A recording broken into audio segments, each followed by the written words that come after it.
All right. Out comes the Litton. The cat is scratching at the door.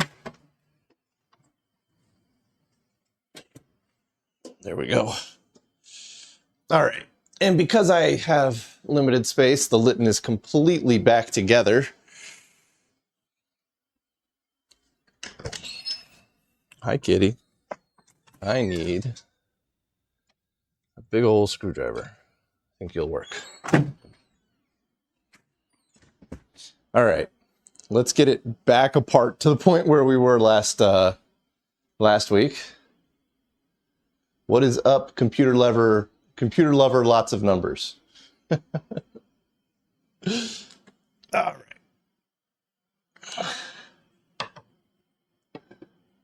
So there was some talk in the Discord chat about how to get Opus, which, by the way, is a great name for the operating system. How to get Opus off the drum, because there should be, the operating system should be on a permanently recorded track on the drum. The scope that I got from Keysight does have 16 digital I/O, but they, like, Keysight said they were going to enable it, but they didn't. And then they didn't send me the stuff to enable it. So, we can't use the digital analyzer. Voice here. Hey, how's it going? Yeah, so 4 channels should be fine. Yeah, I think we can do it with 4 channel. New voice. Who's the commander of the new voice? I don't recognize it. Roy 2100. Oh, nice. Excellent. Good to finally put a voice to the name. Yeah, been lurking. Honestly, I don't think you would use the digital tracks for that anyway, because you're going to be reading off of the analog amplifiers. You'd want to see the waveforms to do the decoding without losing bits. Yeah. Let's get the drum out.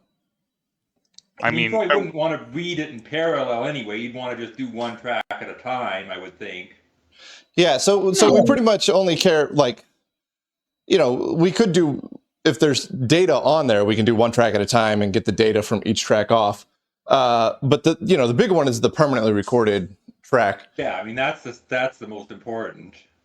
I mean, we would be tapping off post the amplifiers, so... Yeah, but you would be looking at it before any kind of digital processing is what I was getting at.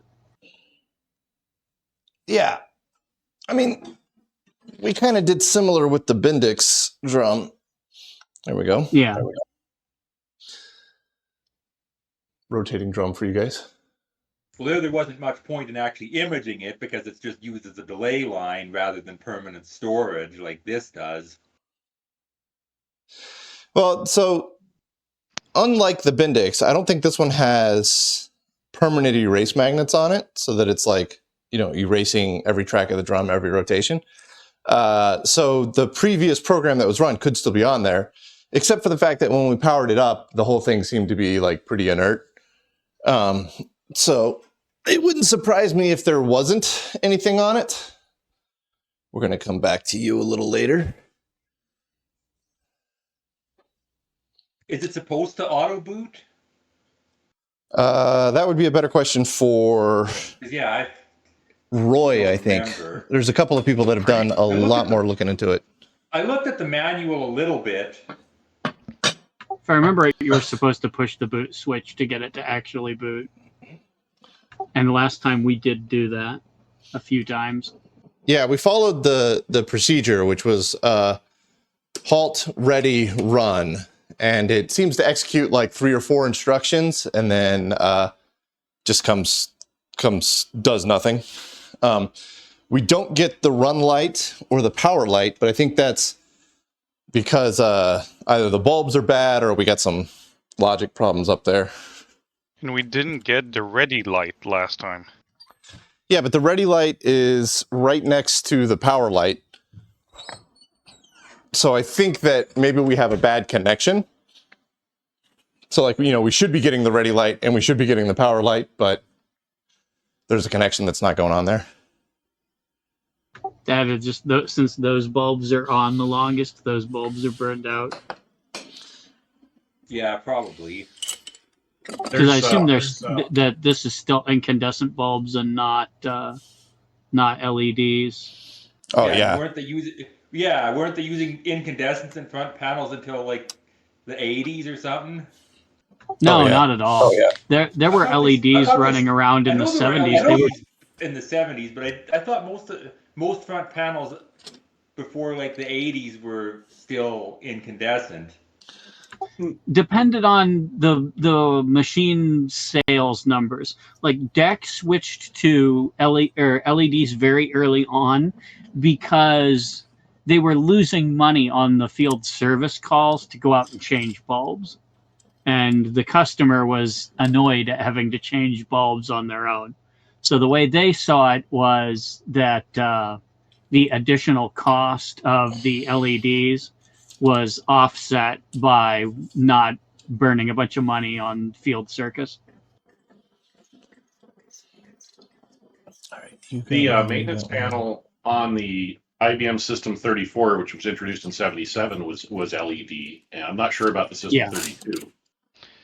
System And 32 is LED also.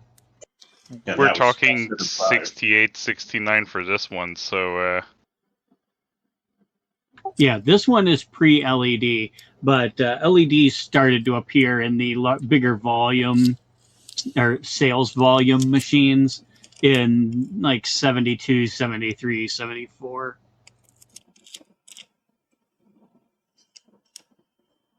And it wasn't not until the 80s they started making it into stuff like microcomputers, but yeah, they were around on things that moved in volume.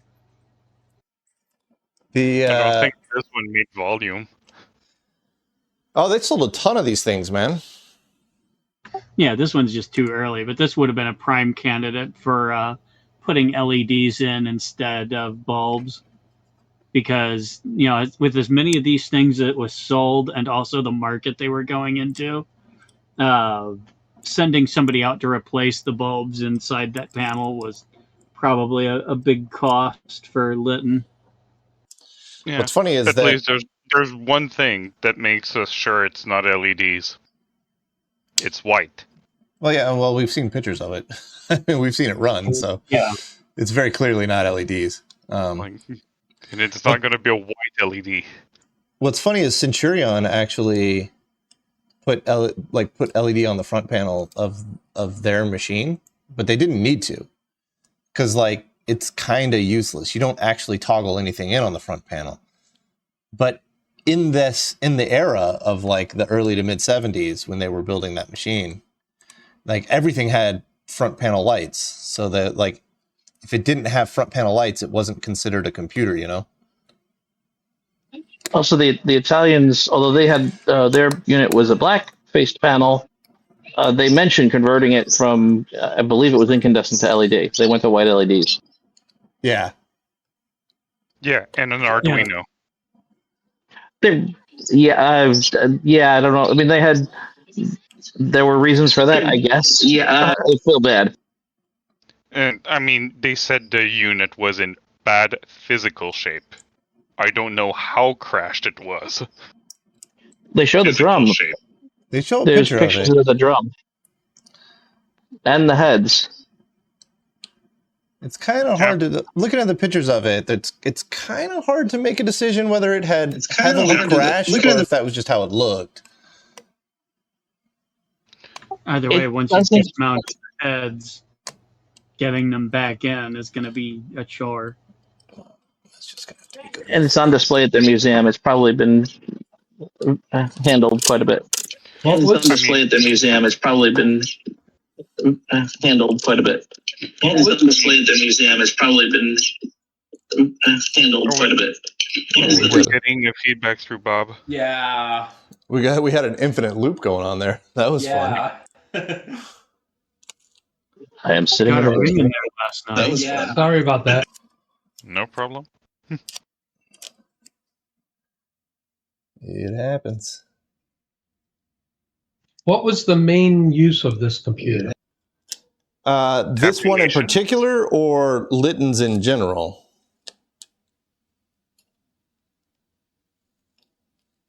Litton's in general. Think it was mostly for like accounting. That would be kind of what I had heard. Particularly the ones that Centurion ended up replacing, which would have been exactly like this machine or like the Monrobot 11.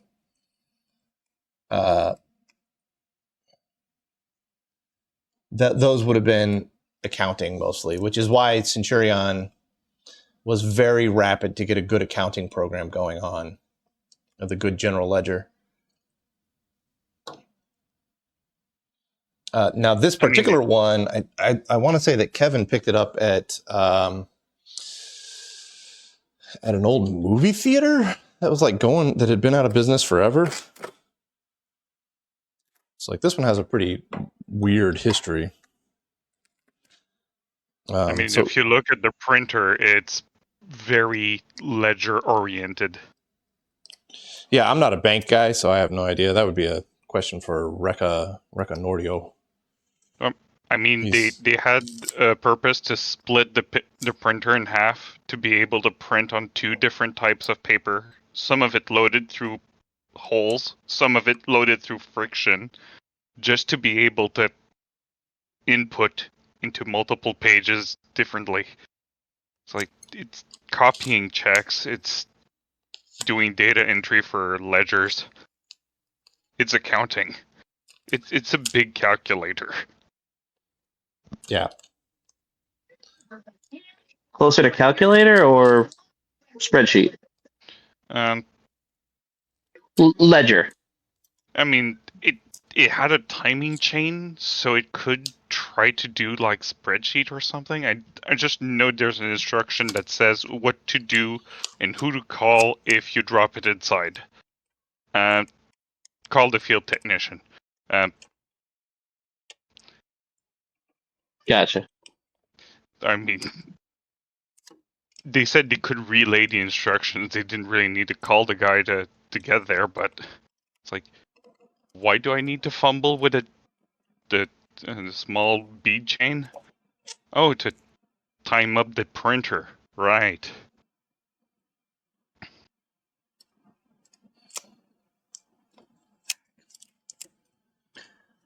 This is just awful.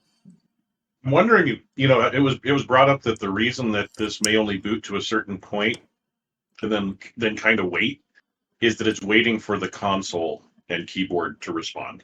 Yeah. Yeah, so I was thinking about that. One way that we might be able to test that is if we probe the connector on the back during boot up and see if it twiddles certain pins on the back, like it's sending a signal to the to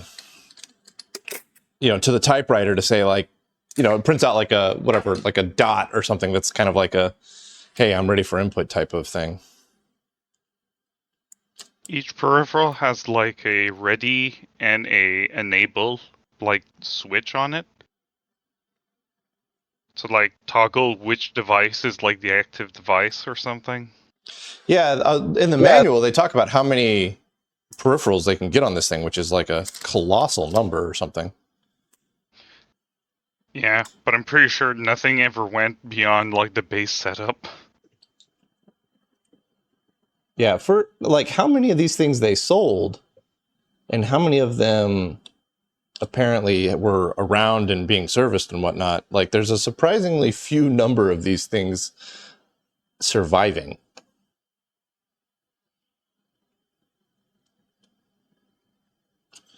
Yeah, those heads definitely look like flying heads to me. Because I would think if they weren't, they wouldn't be mounted on. They wouldn't be mounted on springs like that, or at least they look like they're mounted on springs to me. I don't know what the mess, the weird rough surface is around the heads too. I doubt it's. I'm assuming it's a coating. Or if it's just that the casting was only like protruding over there, so that's just the boring operation. It's like, oh, we don't need to bore this part because it's already recessed enough. Yeah, possibly. That could be the magnetic coating, and that they lay the magnetic coating in tracks. At least on the outside, outside shell where the heads are, not on the drum itself. Yeah, yeah, I see that. Like, it's hard to tell what it is. The surprising thing about the drum is it doesn't look like rust. Yeah. No, Yeah, it looks nickel. very similar to the LGP21, which is I think some kind of nickel thing. The reason was because I was listening on Twitch, but talking on Discord. Oh, yeah. Twitch back through Discord, and then it would repeat 10, 12 seconds later, or whatever the delay is.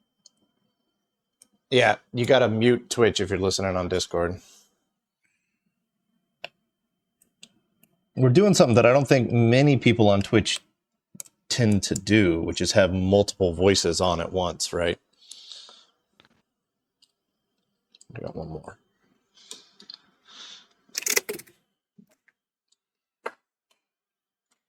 There are some cooperative multiplayer gamers that'll have like all of their friends together and stream. Okay. Yeah. It seems kind of uncommon, but I'm sure there's some people out there that do it for sure. I mean, for like a community type speaking out, we're pretty. Yeah, it might be a bit of a unique scenario. I don't know.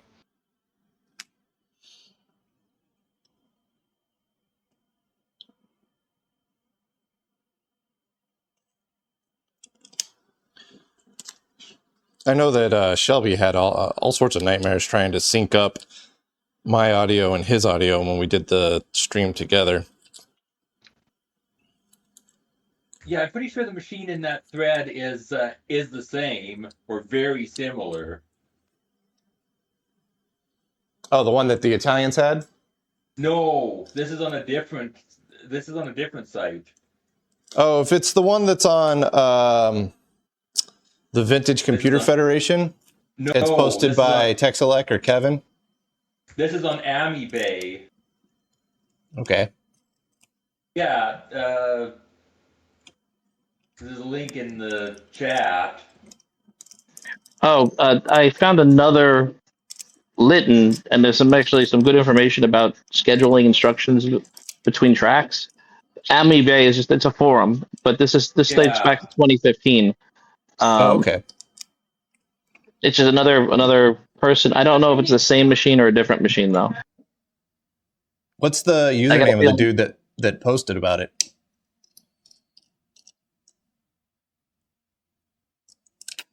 Give me one sec. Violo? Violo, yeah. I don't recognize that one. Oh, it says he's in Italia, so he's in Italy. So okay. maybe it's the same one. The machine's also a 50 hertz reader punch. So, yeah, it's got to be. It was either another machine in Italy or the same machine.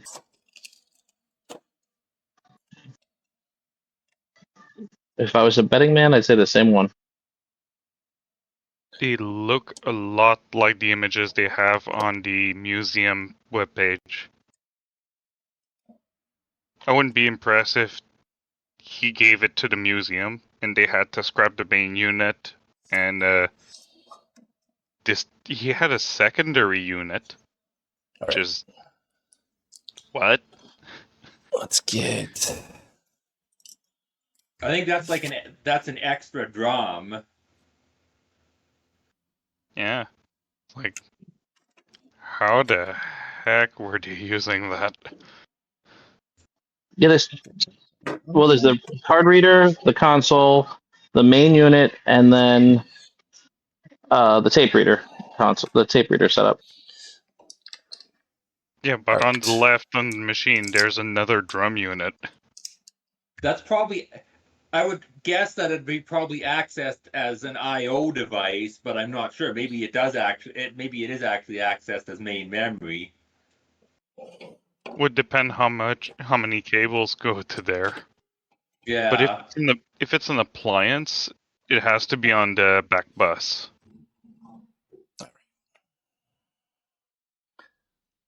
Trying to remember how to get stuff together here. That printer was crazy. Think. It's like 35 characters per second.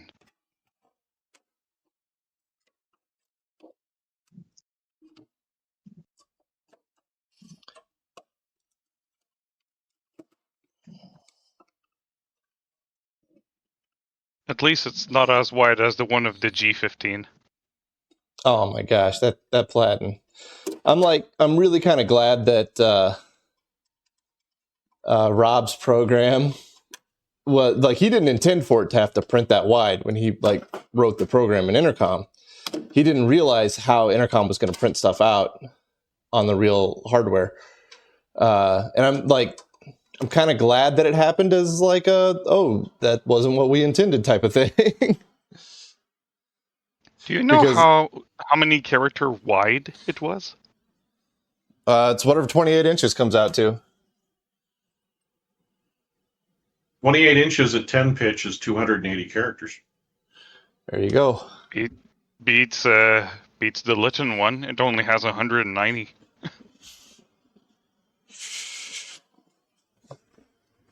All right.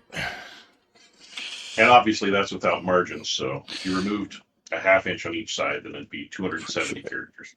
Dropped a nut into the middle of my power supply. That's going to be exciting to find later. The second one. All right. Don't let me forget that. Yeah, the IBM standard for wide print was 132. So. Holy. So that's wider. Ouch. Yep. I mean, those bookkeepers. Yeah. All right.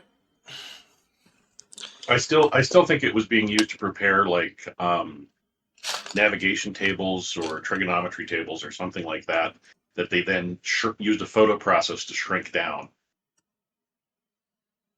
Well, we know they were used for ray tracing.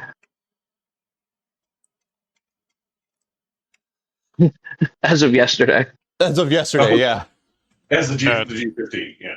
The G15, right? Yeah. Yes. Not the... Actually, not kidding. They actually have an advertisement. It was used for ray tracing in the design of optics, not ray tracing in although that it's a great way of putting it. I mean, ray tracing is good for a lot of science things. If you don't need it 60 times per second.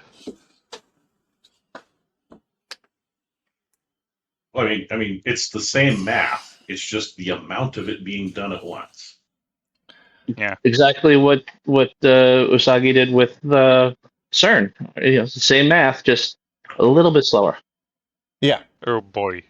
Math is math. Very slower. Like what was that? Like 10 orders of magnitude slower? It depends. It's kind of unfair. We ran it on Intercom, which is like an interpreted. It's more like a virtual machine, shall we say? Like it's like a virtual machine that sits on top of the original hardware. So it's going to run very slow no matter what we do. But he rewrote the program in assembly, and the actual calculation takes like less than a minute. So, what we did was a bit unfair, a bit of an unfair representation of how fast the G15 actually is, because it took the Intercom version like 15 minutes to run. That's including type out, so it really only took like 7 minutes or 8 minutes to run. Yeah, because it's pre-computing everything before the type out, right? Yeah, well, it does some computing after the type out as well, and I don't really know what it's doing after that. Like it's giving me the answer and everything, and then it computes for another like 60 seconds. So I have no idea what Rob was getting it to do, but I need to get the power supply out. it's in the way. It was giving you the location of the peak value, wasn't it? Yeah. So it prints out the location of the peak value, the total amount of energy, and then it calculates for another 30, 40 seconds. And I have no idea what it's doing during that. Like, the program is finished, but it's still running. But yeah, so if we want to say like the orders of magnitude here, there's a couple of things that we have to consider.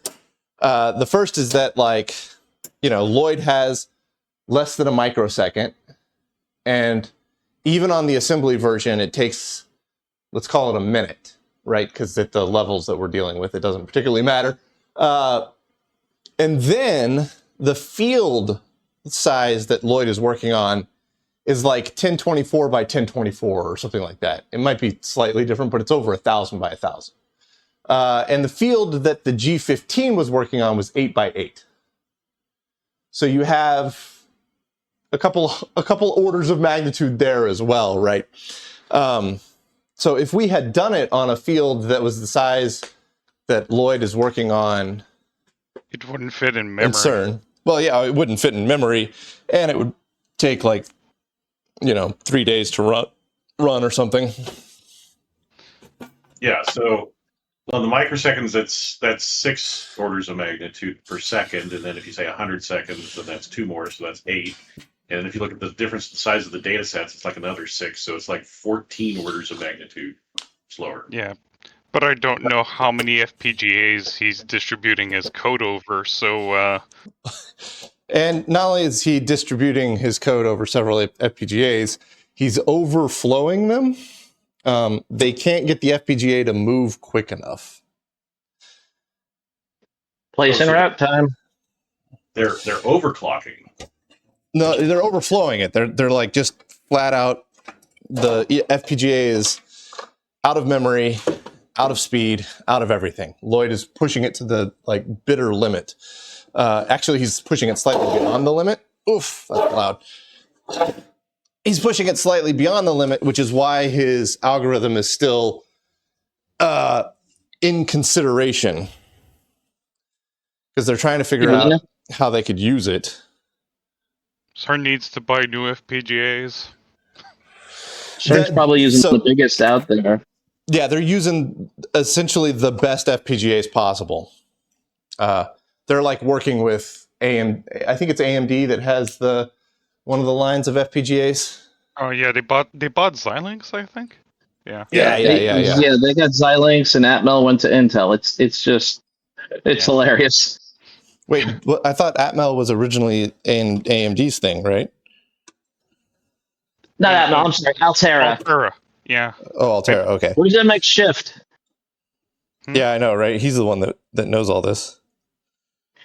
But for FPGAs, I mean, essentially, there's a gate-to-gate delay, or when you think about how they're organized, and that sets up the maximum frequency, and it's slower than you think it would be. But there's so much parallel on there. The problem is that if your algorithm is too big, the synthesizer, which is the magic proprietary software that the vendor gives you, it can't fit it, or it can fit it, but it can't make it fast. So that's when you have to start playing crazy games. Yeah, I had a piece of synthesized code that I couldn't believe managed to do something.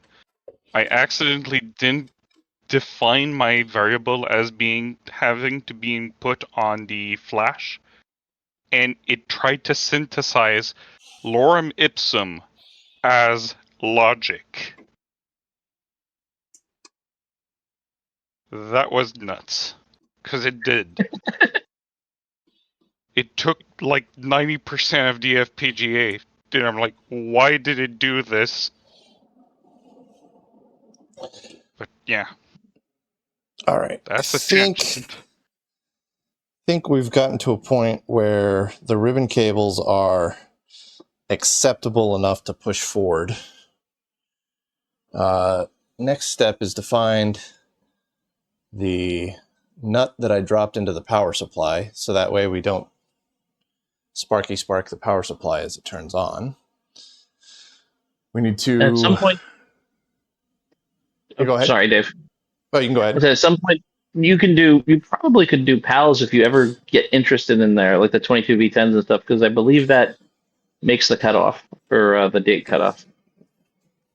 PALs. Oh, for the translation on this thing. For the no. For if you ever get into a project that would use PALs, like they were used on the Eclipse, the Data General Eclipse. In the Sullivan machine. I gotcha. Well, and there are PALs in the 1144 as well. Yeah, PALs are pretty common. I like the They're concept of using ROMs. Yeah, and that's what I'm really suggesting for. I'm suggesting for translating to Litton and from Litton. ROMs, yeah, that's kind of what I'm thinking too. They would have been expensive, but they aren't anymore. You may want to hold off on reinstalling the power supply until after you've got the drum repaired and reinstalled. Yeah, we're going to do that first, but I dropped a nut. There it is. So I dropped a nut, and I thought it fell into the power supply, which would have been not ideal. Yeah, we're going to repair the drum next because I got a habit of breaking stuff. Shorting the power supply like that kind of reminds me of what high voltage electricians call squirrels, self-motivating shorts. Yeah, that used to be like a common thing. The squirrels used to get into the transformers at our old house all the time. So when I was a kid, you'd hear it as like a shotgun blast went off. And then we'd lose power, and there'd be a crispy squirrel out there somewhere. I'm going to pull in another table. The one I felt kind of bad about when I was working at Lemoore is we had an incident with a 14 kilovolt kitty. A cat somehow managed to get on top of a pole with a 14K meter line. I might cut out. I'm moving from a building to a different building to grab a table, so. Crazy enough, we still hear a bit. Oh, got the outside door opening. I'm wondering how much of that got cut on the VOD. Just due to noise canceling. Yeah, it just would have been audio. I mean, we heard the doors.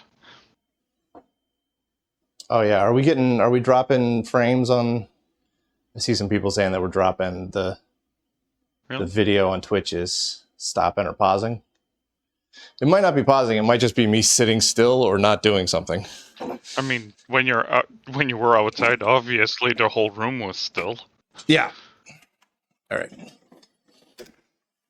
Yeah, when you move quickly, it has a tendency to pixelate, or when you slew the camera. But otherwise, it hasn't been bad. Okay. I'm all right with that.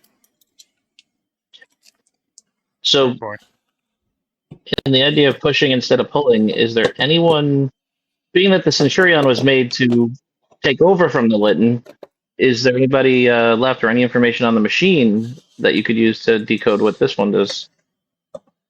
The extent of information that I heard about Litton from Centurion, from Ken essentially, was just that they were not very good machines and the Centurion machine was a lot better. Like, that was it. Yeah. Wasn't it that the Electrodata was designed to replace the Litton, and then the CPU4 Centurion was built out of that? No, so the Electrodata EE200 was just a machine that Electrodata built. And they were just trying to sell it. And it was pretty much just a backplane and a CPU. And what happened was Litton, so John Warren and Bud Smith had built a business servicing Litton mini computers in, the Texas Triangle. So Dallas, Austin, San Antonio. So they John Warren and Bud Smith had built this entire business servicing these Litton mini computers. And then all of a sudden Litton was like, yeah, the mini computer game's not doing so great. So we're just not going to do that anymore, and they just pulled out of the market completely. And so everybody that had a Litton mini computer was like suddenly left in the lurch. And, losing an earpod there. And so, like, John and Bud were keeping their machines going. Oof. But all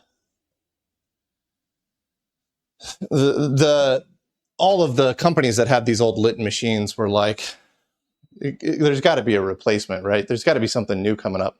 So they asked John and Bud, who'd been servicing their machines for years, they said, hey, can you guys build us a new computer? And they went, yeah, okay. So they went to El Dorado. They shopped around a bunch, and they ended up with El Dorado. And they got the CPU from El Dorado. And then they went to, what was the name of that? Fedder, Fedder. And got a Hawk controller card from Fedder. And then they got the Hawks from CDC.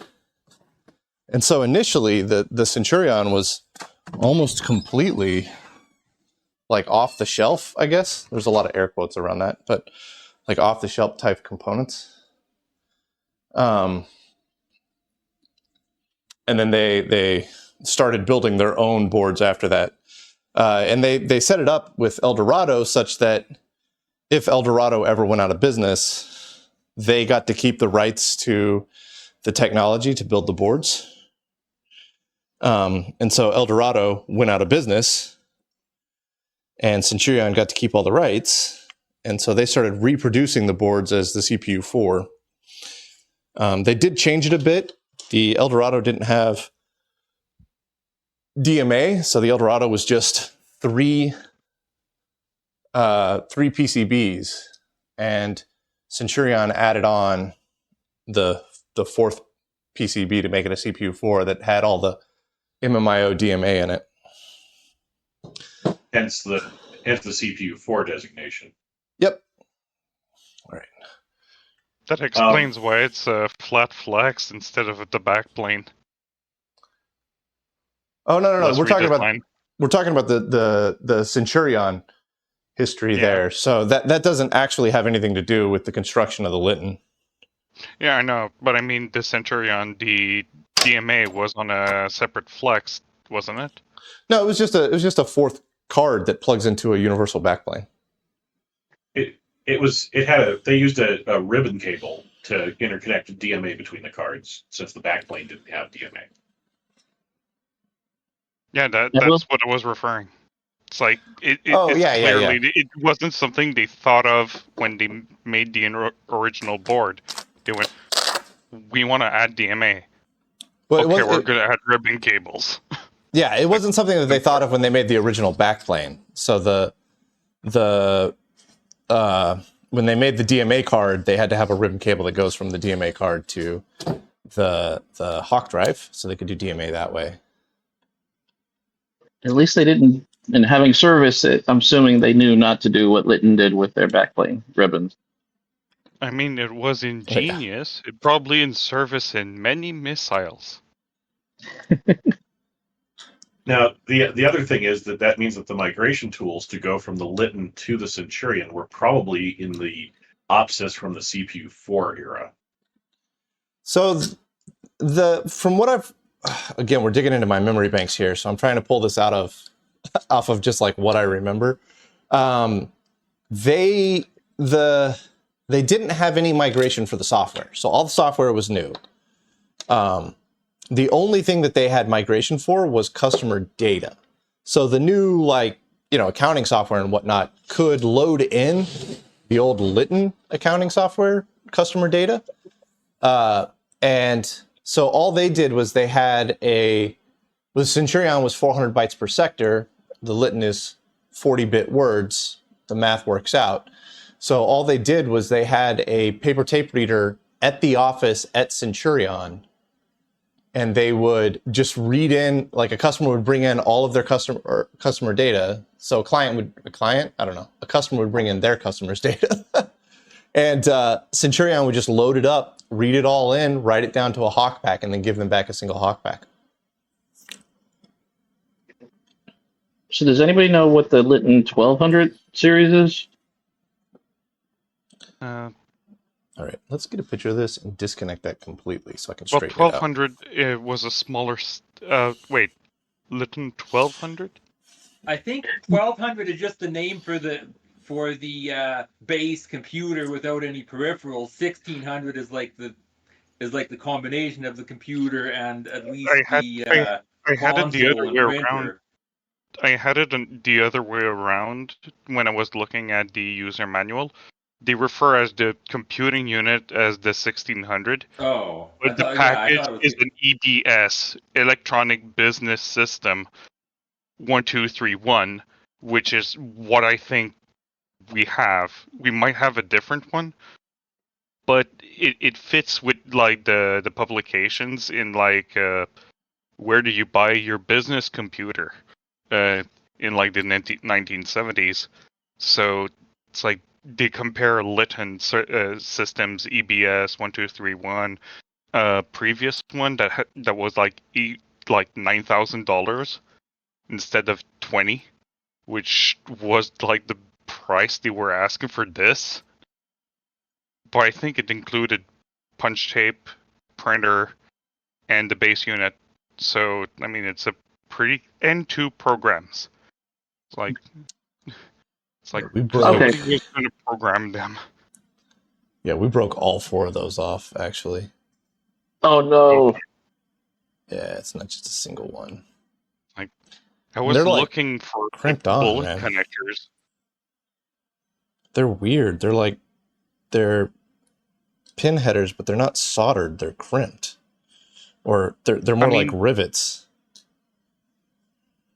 Oh yeah, the one on the board. Yeah, that looks like folded metal. It's like I was trying to find anything that was remotely close to that. More towards like if you break the other side, what the heck do we do? But it's like I only found like bullet connectors that are like close in design. Okay.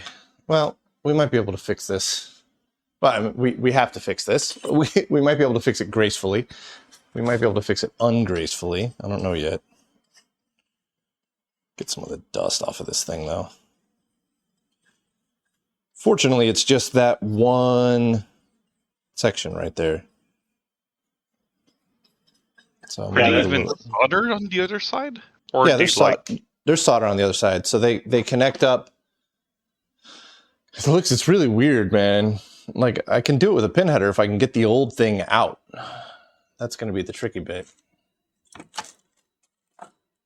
Yeah, I threw a little info in the chat if anybody's curious. Because one of the machines is 36-bit, not 40-bit, which is odd. Yeah. But that's the like I have one sheet from a magazine that has like 3 Litton models. One that has like I think that one that you're looking at has like 372 words and nothing more. It's like the next one up has 2048. It's like, what did he do between those two? It really looks like they were making cost reduced models, maybe of the same architecture. That's what I'm getting at. What I was actually asking here, because they seem too alike to have been like there were no lessons learned from one generation to the next. If that was the case, so it has to be the same thing, just made cheaper. Yeah, that's what it looks like. I always thought like the first one that has like completely different architecture was like a first model they did, and because the 2 next one they have exactly the same peripherals, everything, except one has twice the amount of space of the other one. So I'm just thinking they just populated half the tracks. It's like to save money. But yeah. What? That's quite possible. All right, let's see. This is going to be delicate here.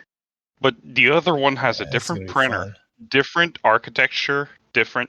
It's like it almost feels like it was like a first model, and they just realized people need more space, and that's just what we're gonna do. It's like, and they just went whole hog with drum memory. The biggest complaint inside of that publication is, oh, they're not supporting the new magnetic ledger cards. It's like, what are those? It's like, that didn't stick. Well, It did in some places. talking with Bud, he was saying that like the biggest thing that they did is like when they had the Centurion first built, they got this, like, you know, Bud was a wheeler and dealer from the get-go. He like lied and cheated his way into getting a $800,000 line of credit on Hawk drives, and then started building systems for it, because he knew that like the Hawk drive was kind of the future, because, you know, paper tape systems were slow, right? And so they went to, you know, one of the local shows to show off their system, and everybody there was still rocking paper tape or mag tape systems. And Centurion rolls up with this full-on Hawk drive in this machine. And, you know, we're talking, these are all like medium to small scale mini computers, right? And so Centurion just blows everybody out of the water. And that was how they got all their first sales. It was all about moving away from paper tape as quickly as possible. You know, that kind of reminds me of the Apple II, the creation of their floppy drive. That the day before they were to demo it at a big trade show, they accidentally deleted it, the operating system, and so I can't remember if it was from paper or from memory, but Woz typed it in overnight and it worked. Jeez. That dude's a bit of a legend. Yeah, the whole Apple II architecture was all Woz, and is just, and then the disk controller is just so weird that it's so simple, but it just makes software do all the work. It's just crazy. This is gonna suck. So these pin headers literally are like rivets, in that they are crimped onto the PCB, and since they're broken, you can't slide anything new through there.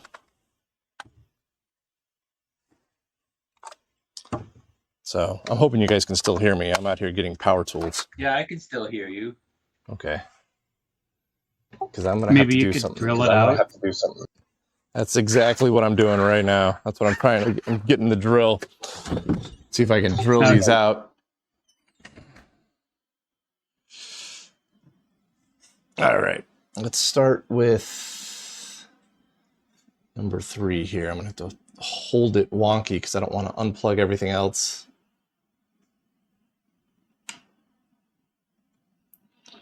Don't drill into your thumb.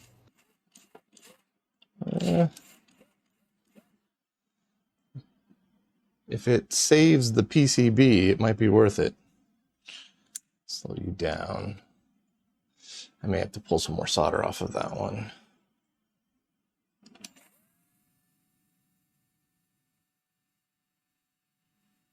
This is one of those jobs where you break out the good sharp bits. Yep. Yeah, or one of those little bits your machine uses when drilling out through holes. Yeah, drilling PCB. Those things are so fragile. I'm gonna have to go with a smaller bit. Yeah, those ones that I use for the PCBs are so fragile that if you get the drill just slightly cattywampus, they snap. Oh, I'm not surprised. Yeah, they're not something that's supposed to be done by hand. All right, let's get the smallest drill bit I got here. Not supposed to be, but the thing is, since you know what you're doing, I assume they're sharp enough that, you know, if you could just go slow, you don't have to run them at the speed that the machine does.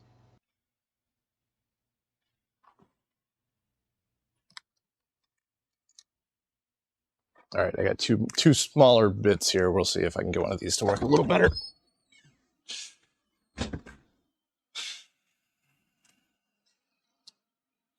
This is a dumb design, Litton. I don't know what you were thinking. Oh, that bit's so small it won't fit in my drill. Neither will that. God damn it. The chuck on my drill is too big for these bits, which is annoying.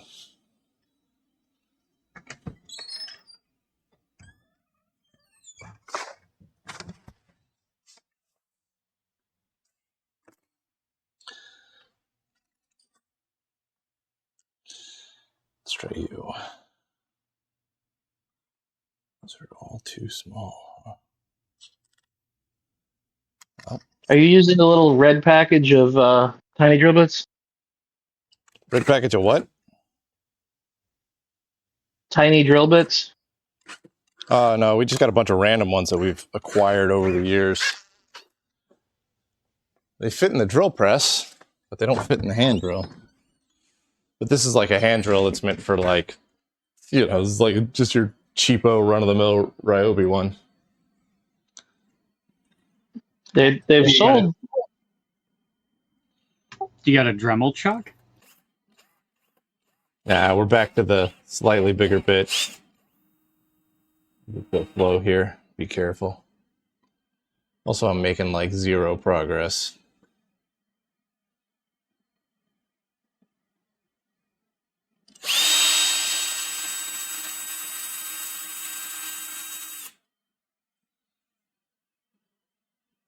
Whatever metal they use to crimp in there for those pin headers is stronger than I can drill out. Maybe I can go from the top here and actually get a legitimate push on it. So the problem that I'm having is that like I can't put any pressure into it because You have a punch? huh? Do you have a punch? You could just make a little divot in it to start. No, I can't put any pressure on the drill because I'm like trying to hold it by hand because I'm trying to drill from the back. Let's try going from the top here, see if we get any extra progress this way.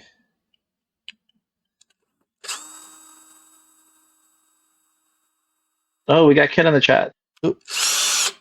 Well, we got a big hole now. Ken's in the chat talking about, he's explaining how they did it with the punch. Oh, excellent.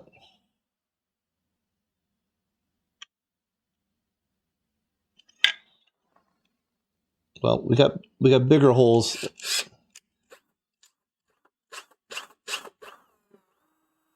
So we're gonna have to hold stuff in place with solder, but I think we'll be able to get away with it.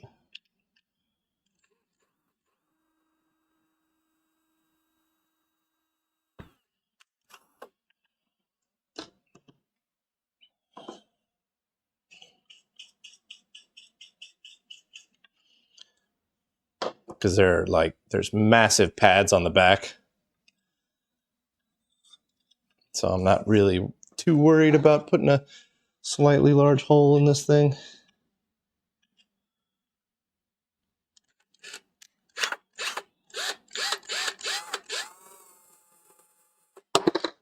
These are terrible earbuds.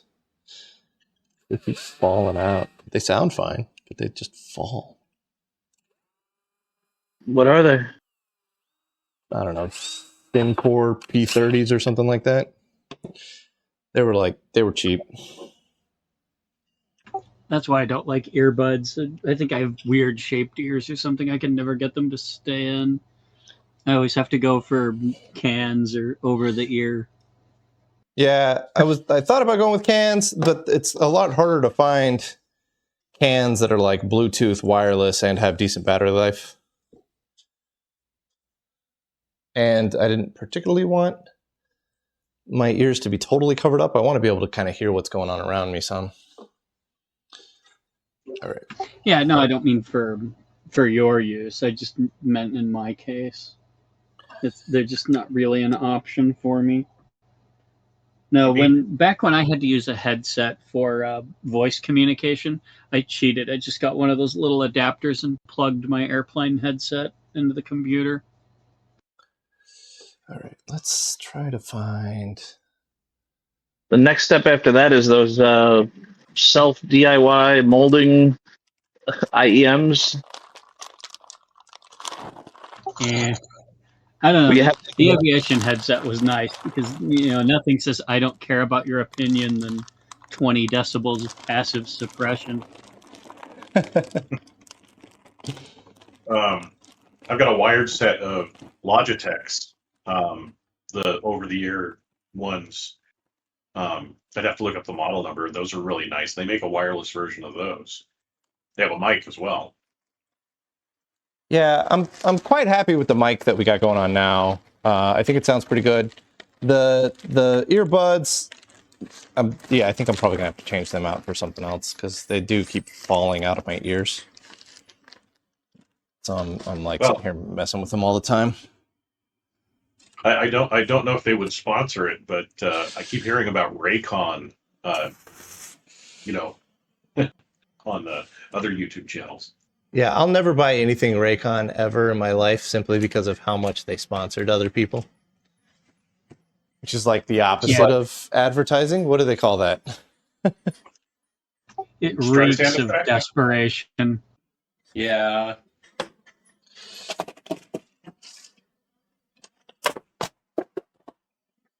Over here making a mess. Just trying to find me some pin headers that aren't 90 degrees. All my pin headers are 90 degree. for the type of stuff you're doing, the shocks, SHOKZ, it's kind of an open ear earbud that clips over the ear. It's actually not terrible. The only thing I don't like is a little bit too much lag for me on it. Actually, you know what? The 90 degree ones might be okay here. We need quite a lot of space. Let's see how these things plug into these guys. Way too loose. That's fun. All right. Pin headers that could be big enough that I can solder to.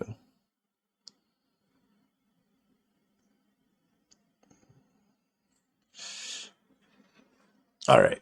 We've got a conundrum on our hands here. You got any copper welding rod or copper rod? No, not copper. Or number 12 gauge wire or 22 gauge wire, anything. Yeah, we might have some fatter wire around here somewhere. Let me check. But you have does it have to fit the pin that you're plugging in, or you're soldering to it? I've got a hole that's massive, so I can make anything fit through the hole. The problem is I need wire that is solderable, and I need. You're too thin. You're too thin. So yeah, I need something that's solderable, and something that's the right size for the headers that have to plug into it. 90-degree headers can be bent to flat. Yeah, no, the header's not the 90 degrees not the problem. The problem is that the headers are too skinny. If you cover them in solder, they would take a bit of a extra dimension, but I don't know if that's enough. Yeah, I got some nails here. I might be able to solder to a nail. I've never tried soldering a nail. Has anybody ever tried soldering a nail before? Does it work? I tried soldering aluminium. That doesn't work. You need special solder for that, for aluminium silver solder. But to a nail, you're gonna need a lot of heat. But the other thing is, you've got wick. Can you use wick structurally? Which I've seen done and done it myself sometimes, but I don't know if it'll work in this particular problem. It's a little too fat. Well, so I might need a lot of heat with the nail, but I got a lot of heat with the soldering iron. So the nail, I've got a whole box of just like small nails out here. I don't even know if normal leaded or unleaded sticks wicks to iron. Like those. If you have an acid flux, I think you can make it stick. What's the galvanic? What's going to happen over time, though? Is it going to rust? Probably. I mean, that's common for nails. If you had some brass brads in the size you need, brass would probably be easier to work with. Let's give one of these guys a shot. See how it goes.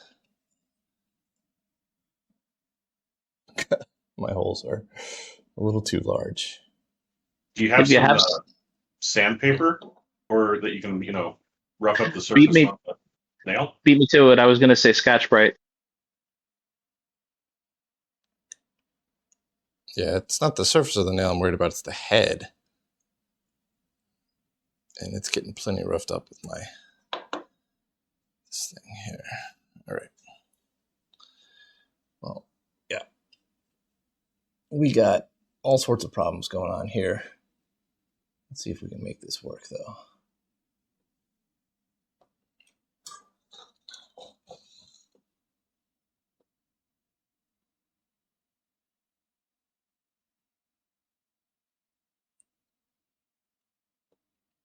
All right, I'll contact Tube Time about reverse engineering that board and making a new. I'm kidding. It's a super simple board. I could make a new one, but not tonight. Let's not do that till we have to. Yeah. All right. Let's get. I think I've got you pretty hot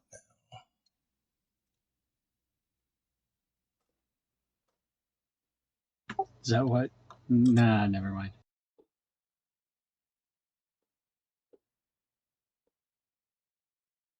Oh, jeez.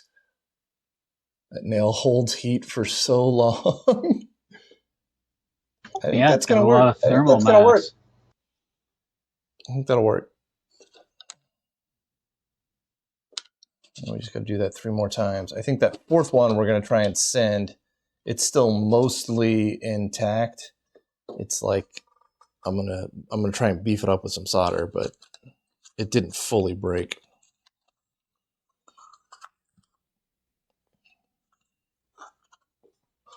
There we go.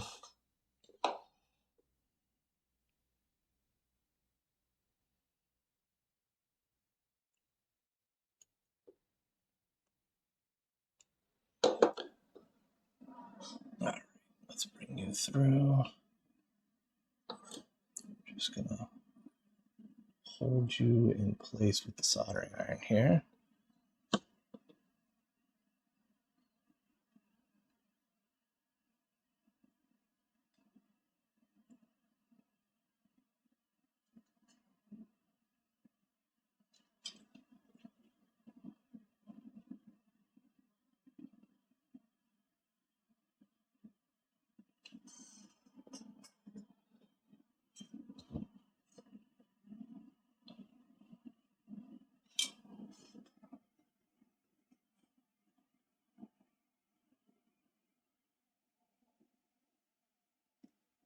Yeah, those nails, man, they hold heat for a long time. They get hot pretty quick.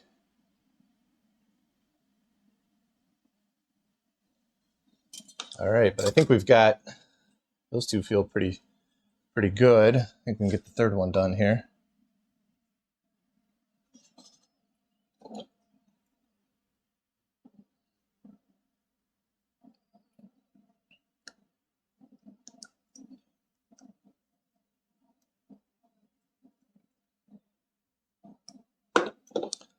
This is actually going to work.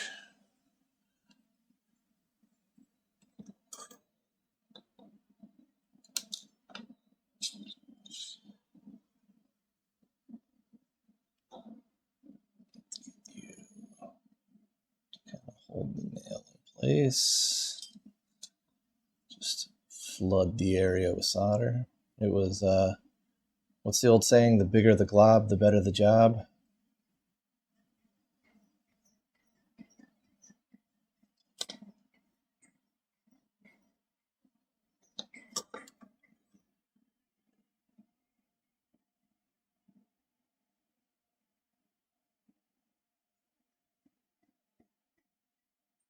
There we go.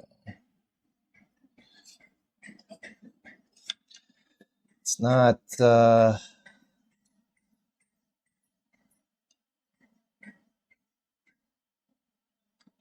we're gonna beef up the base of this one here with a little solder.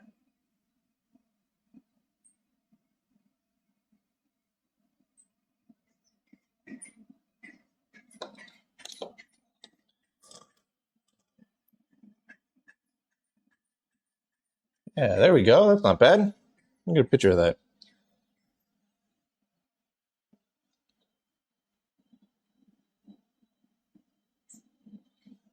I mean, it looks a little Hellraiser, but I'll take that.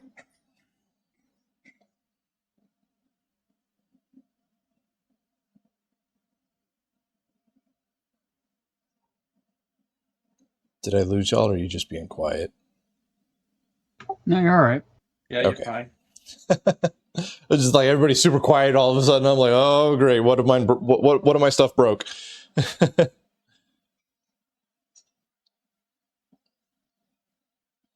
Well, the Litton, but that's not related to this. Yeah, I don't know if that'll be able to see it.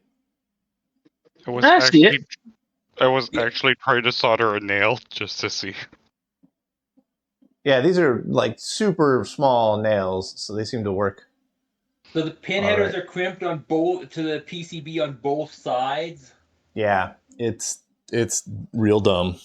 Yeah, that's kind of bizarre. All right, let's see here. D is red.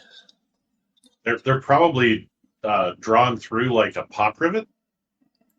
Yeah, that probably something I would imagine. Honestly, for a second, something like that. it looked like they were wire wrapped onto the posts and not bound.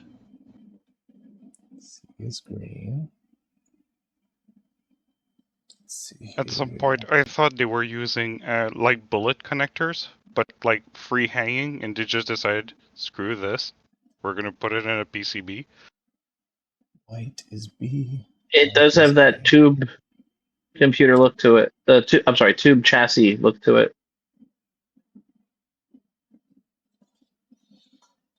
Why are you so loose, huh? I wonder what that is, though. What part? Those the pressed-in pins. When you get a sec, David, when you're done, throw up a picture of one of the ones you took out, like in its entirety, if you have it. I don't have one in its entirety. They all broke. But I can post a picture of the top half that's broken, and you can actually see the. I gotta get macro on these guys here.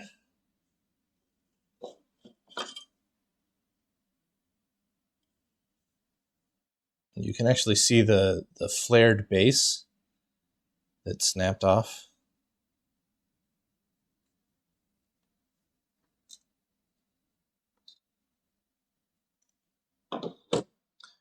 Really killing me tonight.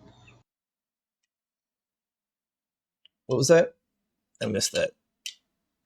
Never mind. Oh.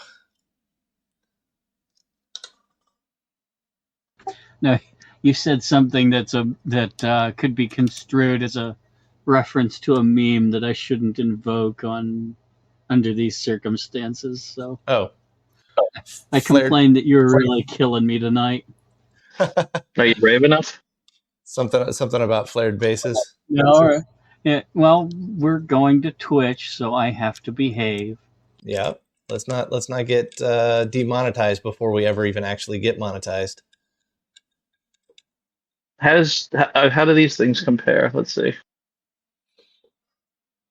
There we go.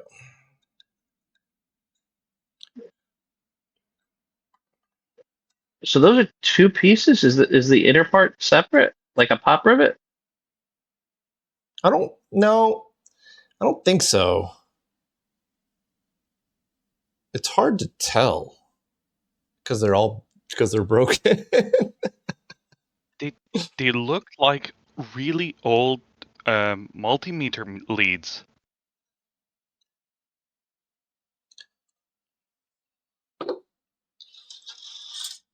All right. So there's all of our wiring. Like before banana plugs, like the straight leads. Yep, I know what you mean. All right. They have the same seam. So drum is repaired. I mean, you know, the plugs on the drum are repaired, I should say. The drum itself might still be bad. We don't actually know. Let me get this table out of the way here because it's taking up precious real estate. You guys get to watch me walk around. So I sent a couple of pictures of you can buy PCB eyelets and copper pop rivets that were meant for this sort of thing. I'm just curious now what they were using, and it doesn't look like either of them. Yeah, it's a really weird thing. It's almost not like a pop rivet. It's almost like they would slide it through, the collar would catch, and then they would squish the bottom.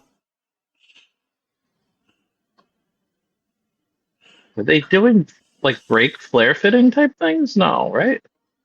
I don't know. I know it's a pain in the butt. But the nail trick did the trick.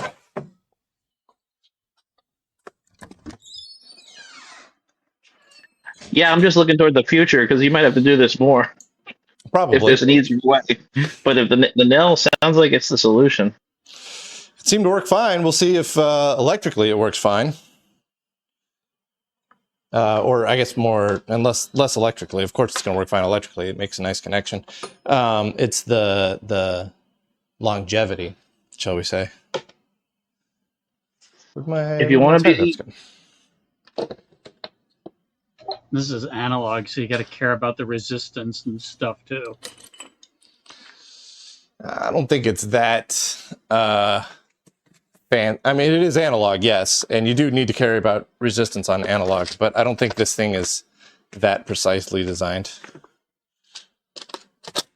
Kind of getting the impression that they were going a little willy-nilly with this thing.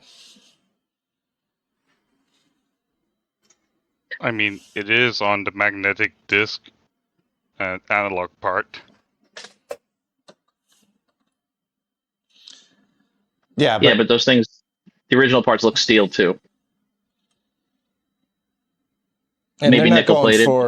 They're not going for incredible density here, which means that there's a little bit of leeway in like picking up the flux and determining what is what, right? Because the more dense you get, the more precise you got to be. I think this thing was only 24K or something like that, I want to say,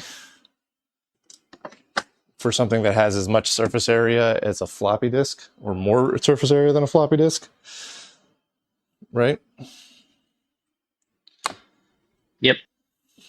So they're the density is like hyper low comparatively.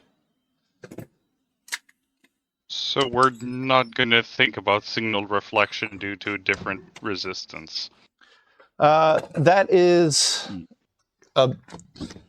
in my experience, if you're worried about the finer aspects of electrical engineering before you ever just plug it in and send it, you'll never get to the point of plugging it in and sending it. So we're not in the regime where that. It's like we're not in the ham channel right now. Yeah, well, you know, assume it works and then troubleshoot it when it doesn't, as opposed to try to engineer your way out of a problem that may not exist. And even like modern stuff, USB 3, which is 5 or 10 gigahertz switching. I do things that make the electricals cringe, but in testing and just in on the bench, it works. Yeah, that was the thing with so it's kind of funny with the Bendix. So before I ever got my hands on the Bendix community, as much as there is a Bendix community, had like a massive disagreement about the diodes. Because all the diodes are germanium, and well, as we saw on mine, there was a 2% failure rate going on, which is when you have 3,400 diodes. That's a lot of diodes that are bad. And so like LCM was working on it, and they had some like proper engineers up there that were doing stuff. And they started simming out all of the like flip-flops and logic gates, and none of the sims worked. So like Spice could not simulate it correctly.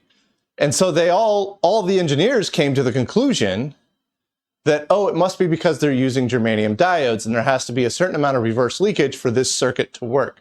So you can only replace these with germanium diodes, and they will only work, the flip-flops will only work with germanium diodes. And I was like, nah, that's dumb. And I was talking to Lloyd, I was like, that's the stupidest thing I've ever heard. Like, of course it's gonna work fine with just a normal diode, because it's just like digital logic that we're talking about here.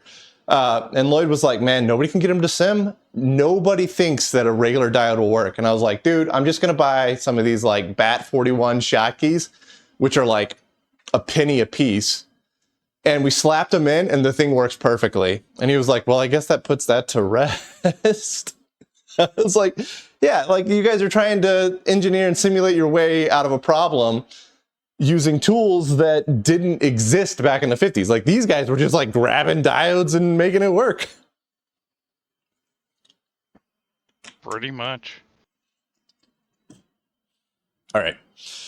Okay, things get a little tricky now. It's a lot lighter without the drum in it, though.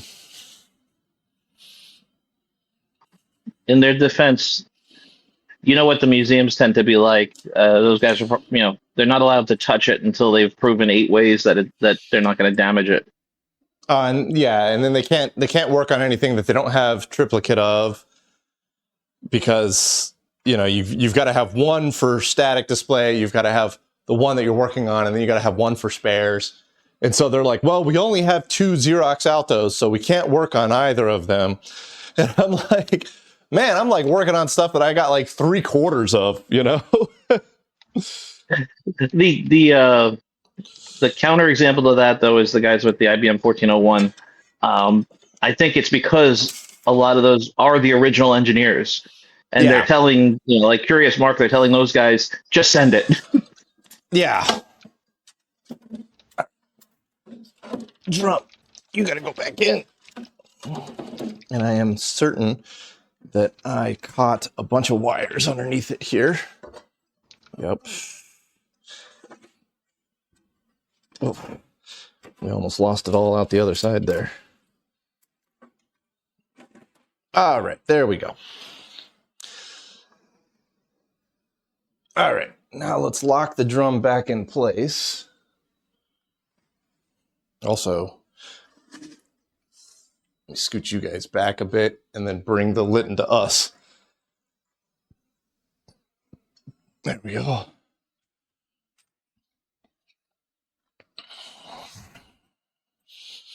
All right. Are you just dragging that thing around, or does it actually under it? No, I've got furniture sliders on the bottom of it.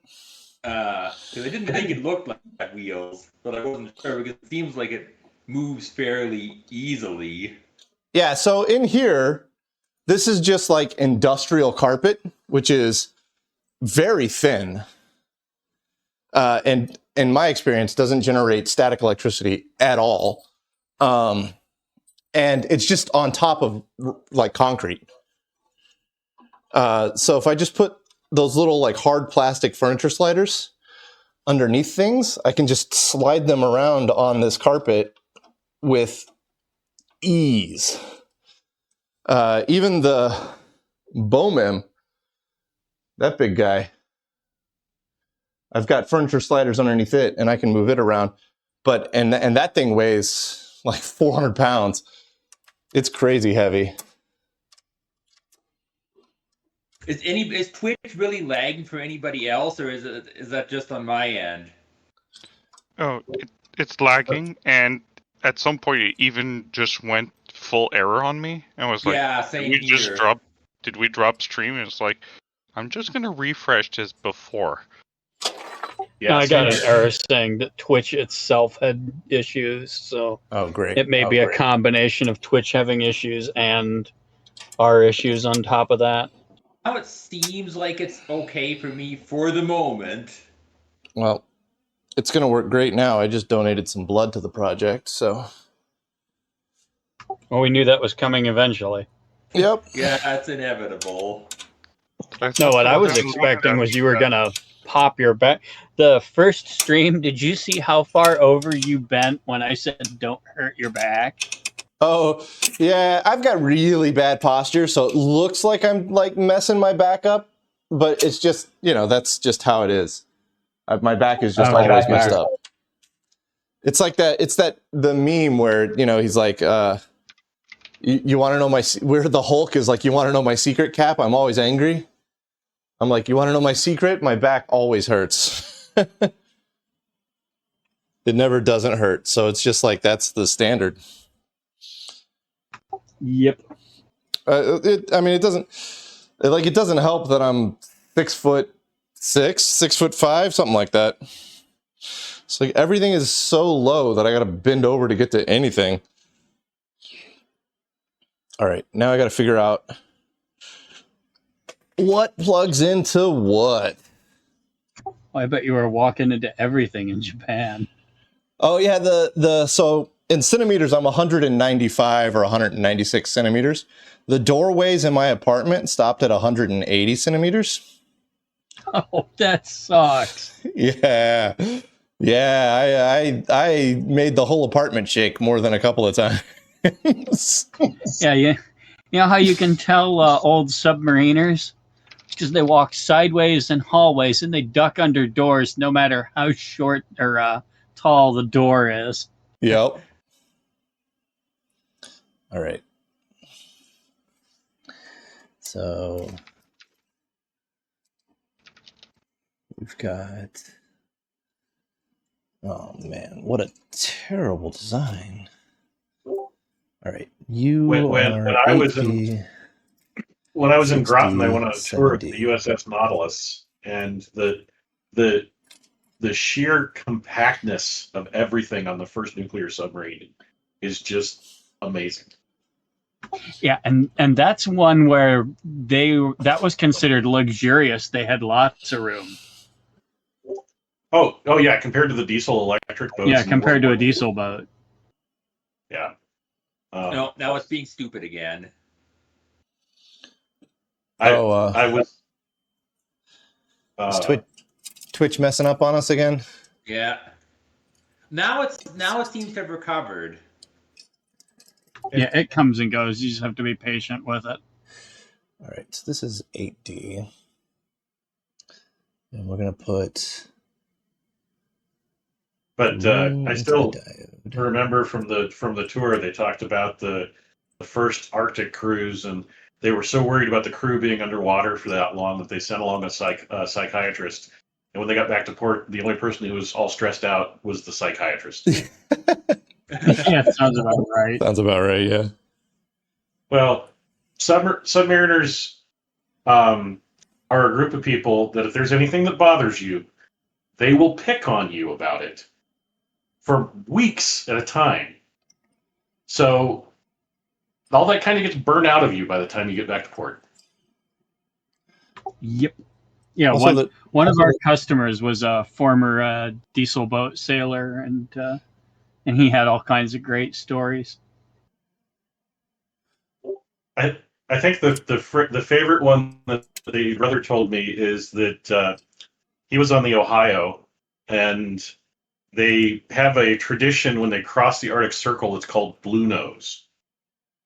It's the equivalent of the crossing the equator for the shellback ceremony, but just colder. And their XO had never crossed the Arctic Circle. Oh, so somebody managed to get in and fill the XO's shower head full of blue dye. And so for the Blue Nose ceremonies, the XO looked like a very angry Smurf. That's great. Of course, this was during what my brother called the chicken cruise. You see, the XO liked chicken. And so the chief in charge of the mess and in charge of ordering supplies accidentally ordered almost nothing but chicken. And this was when the Ohio was doing 6-month patrols. So they had chicken for breakfast, lunch, and dinner for months. See, I thought you were going to say somebody smuggled the live chicken aboard the boat. They got so mad about it at one point that they were throwing chicken into the galley from the mess hall. The captain talked to both the XO and the chief involved and made it very clear to them that if anything like that ever happened again, he would send them to court-martial. Yeah.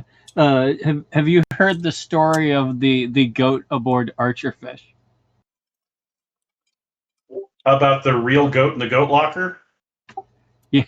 Well, it wasn't just in the goat locker; it was all over the boat.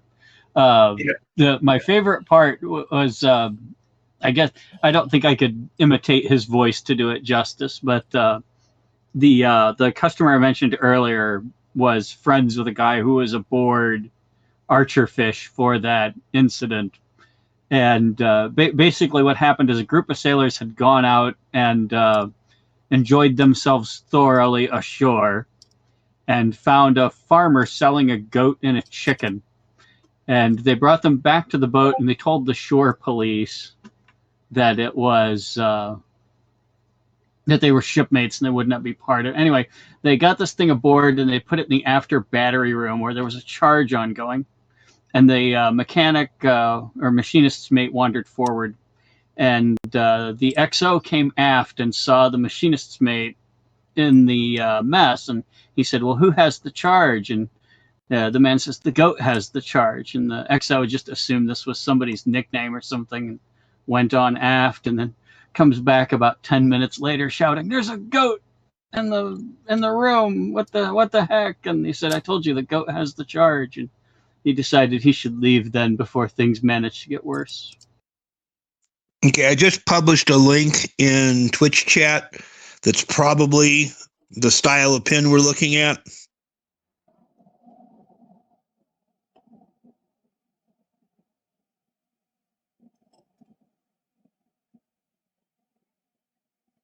All right.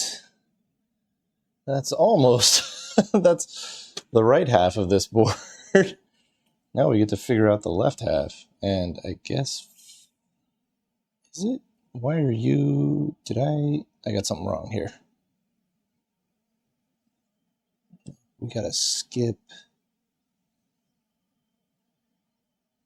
No, I'm off by one. You come up to this one.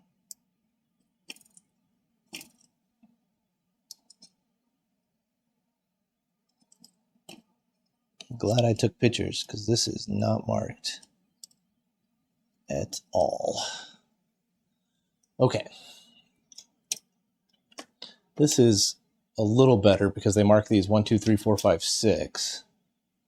And then somebody wrote 1, 2, 3, 4, 5, 6 on the disk capacitors here. And I went through and got pictures of each individual wire, so that's good. So which one's 1? You're 4. There's number 1. All right. You guys got to trade me spots here. All right.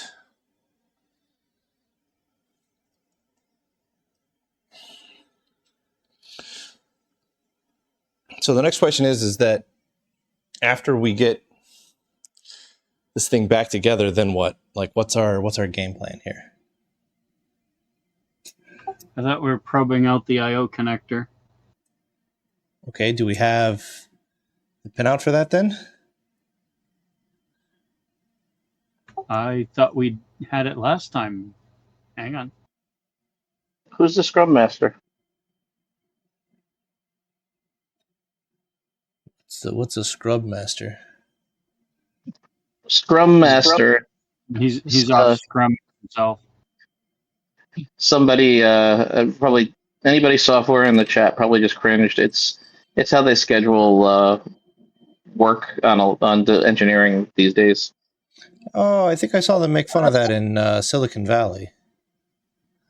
Yeah, I thought that was dead now in favor of oh God, what's that thing called? Agile. No, Agile's dead too. There's the new thing on. It involves having Slack.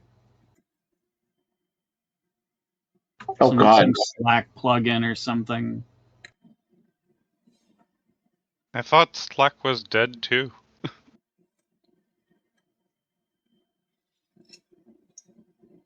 We're gonna come full circle. I know what that abbreviation means. I'm not gonna read it. We're gonna come full circle, and we're coming back to EST. Earnhardt something systems training, the one that killed IMSI. Whatever happened to just, get the job done?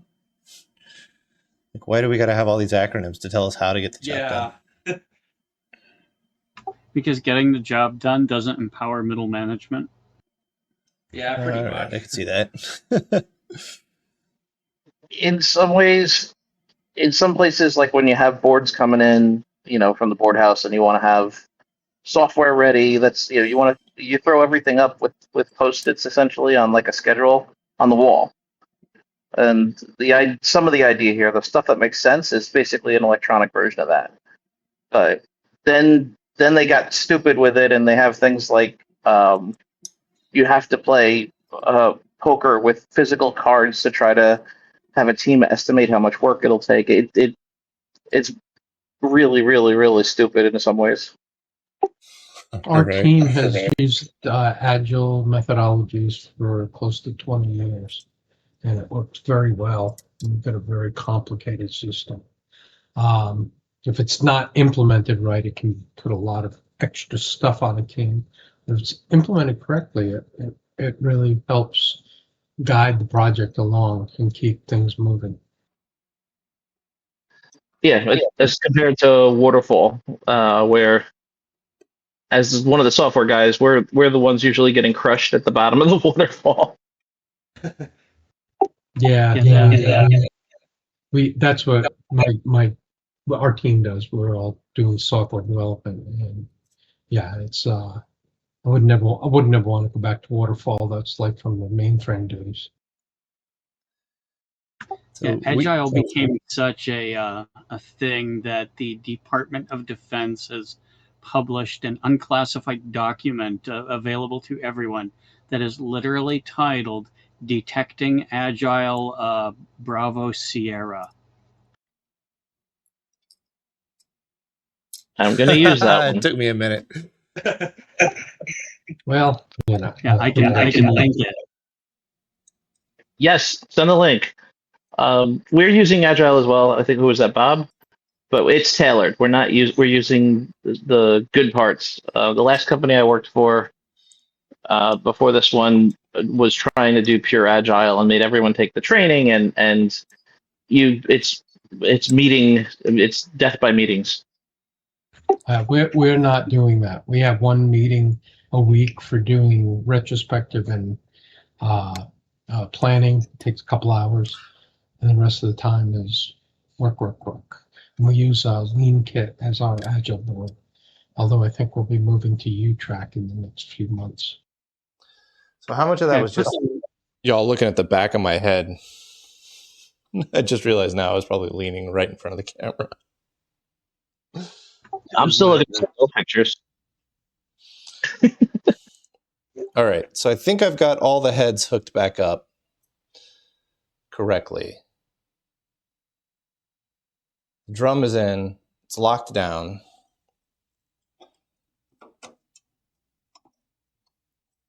Not that one, you gotta go to the next one. So next is power supply. And then we can throw energy at this thing again.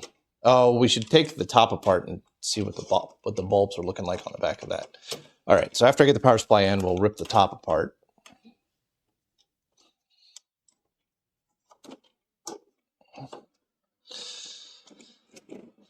All right.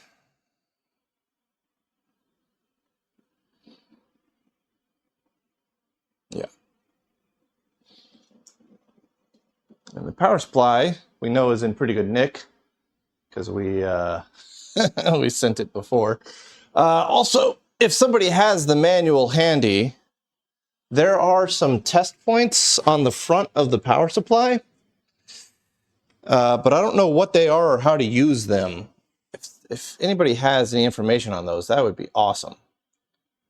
Oh, never mind. I know exactly what they are. It's written. I'm just dumb. So the power supply looks like it's pumping out.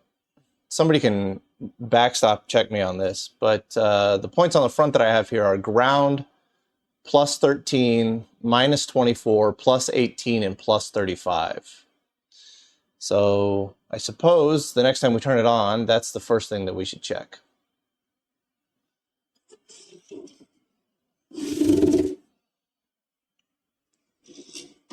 Yeah, and then would be ready for first electrons since the last time. Yeah, yeah. Yeah, before we started the whole Twitch thing, we did just kind of, you know, turn it on once. I ran to catch that footage, and I didn't get the first 30 seconds of video, and everything's compressed to high hell due to Discord. But if you look in some channels, I put some copies of it for minutes. So it's as irresponsible as that was, and because it was irresponsible, we just like flipped it on without even like double checking much. It was good that we did that because it gave me the inspiration to actually work on the machine, right? Like if it's just sitting there, it's just this like weird inert washing machine. Like the desire to actually sit down and do real deal work on it is a little low because you know you don't know what works, you don't know what's broken. Like your brain immediately just does the whole everything's going to be bad thing. We did at least check for all the obvious low-hanging fruits. It's not like we just threw the thing in the wall and said send it. We at least gawked around the insides before we said send it. Yeah, we took a look at stuff. We didn't even check continuity if there was shorts. No, yeah, we didn't check for shorts or anything like that, no. Oh, and I figured out why it was so clean. The video 2 years ago, you cleaned it. Oh, yeah, I cleaned it. But, I mean, it's still not that clean. But, yeah, it was really gross when I first got it. This friggin' hour meter is a problem, man. Then it sat as a prop for 2 years on the set. Yep. It was one of those things that, like, it should have been moved out of the room a long time ago because it was just sitting there not doing anything. But it was such a neat looking thing that I never really wanted it to leave the room. So I'm glad that we're doing something with this thing now. Well, the first time it got turned on, it was fighting for its life. Yeah. All right. We got to do something about this hour meter. That's going to drive me nuts. This is like a fire hazard.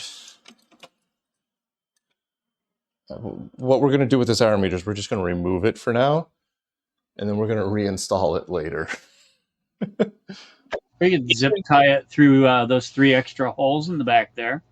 I'm going to run proper wires for it once we got some legitimate progress going. But I mean, if you really care about keeping it accurate, you could plug it into you could literally just plug it into the power strip that you're running the machine off of when you have it on. Yeah, I'm not really concerned about keeping it accurate. Okay, yeah, that's what I wasn't sure. It's like worst case, we compute back the time from video. We just leave it plugged into a different socket.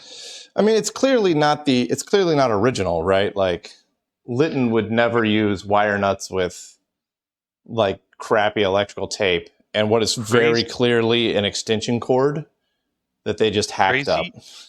Crazy you say that, but the Italian one had the same meter. Ugh. I can't imagine they did that. The rest of this thing is so smartly designed, smartly for the whatever year it is, but I can't think that they would do that. It just feels They wrong.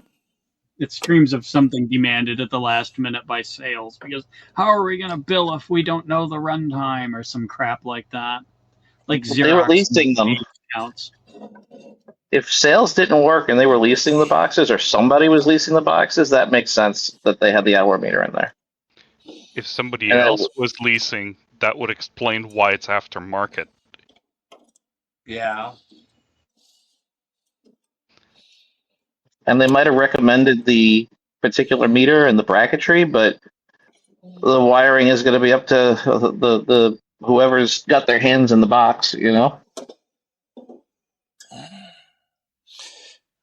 Still fix I'm still amazed.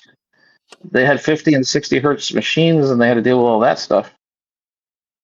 We gotta get this thing in. What else would be different besides the motor? Software.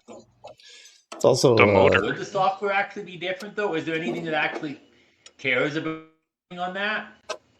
The scheduling, it depends if the drum's spinning at the same rate.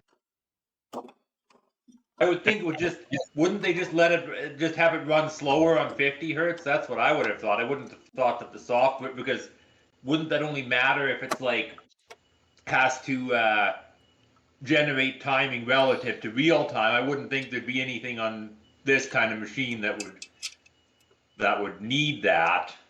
No, on these kind of machines, the device drivers will bit bang everything, which means relative timing is a big deal, especially when you're doing something like running up a printer or trying to feed paper through a mechanism. You have to know how fast you're sequencing the relays and so on.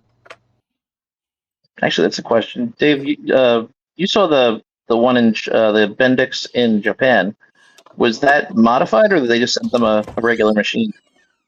It was pushed up against the wall, so I didn't actually get to see how they had done any wiring. But Japan is half 60 hertz, half 50 hertz, so it's possible that they just ran it in a 60 hertz county, prefecture. You're right. And, I mean, you can make 60 hertz from 50 hertz with a motor, and we used to make 400 hertz with a motor generator. Yeah, that was one of the problems with Fukushima, was they couldn't get the motor generators to go from 50 to 60 there fast enough before the meltdown. Yeah, so I remember watching it on the news. I mean, I don't know how much of that is accurate in hindsight, but one of the things that was contributing to the whole meltdown was the power plant went down, so they don't have any energy. The closest electricity, the closest place that had electricity was the wrong frequency. Whether they were 50 and the closest place was 60, or they were 60 and the closest place was 50, I don't remember, but they had the wrong frequency. And so they were trying to truck giant motor converters to go between 60 and 50 hertz out to Fukushima to get the cooling pumps turned back on in time, and they couldn't make it in time, and that was one of the contributing factors.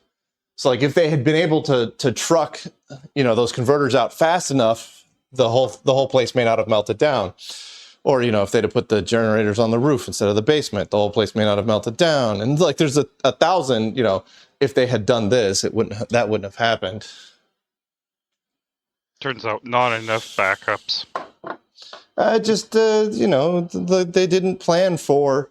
So it's easy to lay blame at their feet, but the thing that I think gets forgotten a lot is that when the earthquake hit, the entire country of Japan shifted 3 meters west.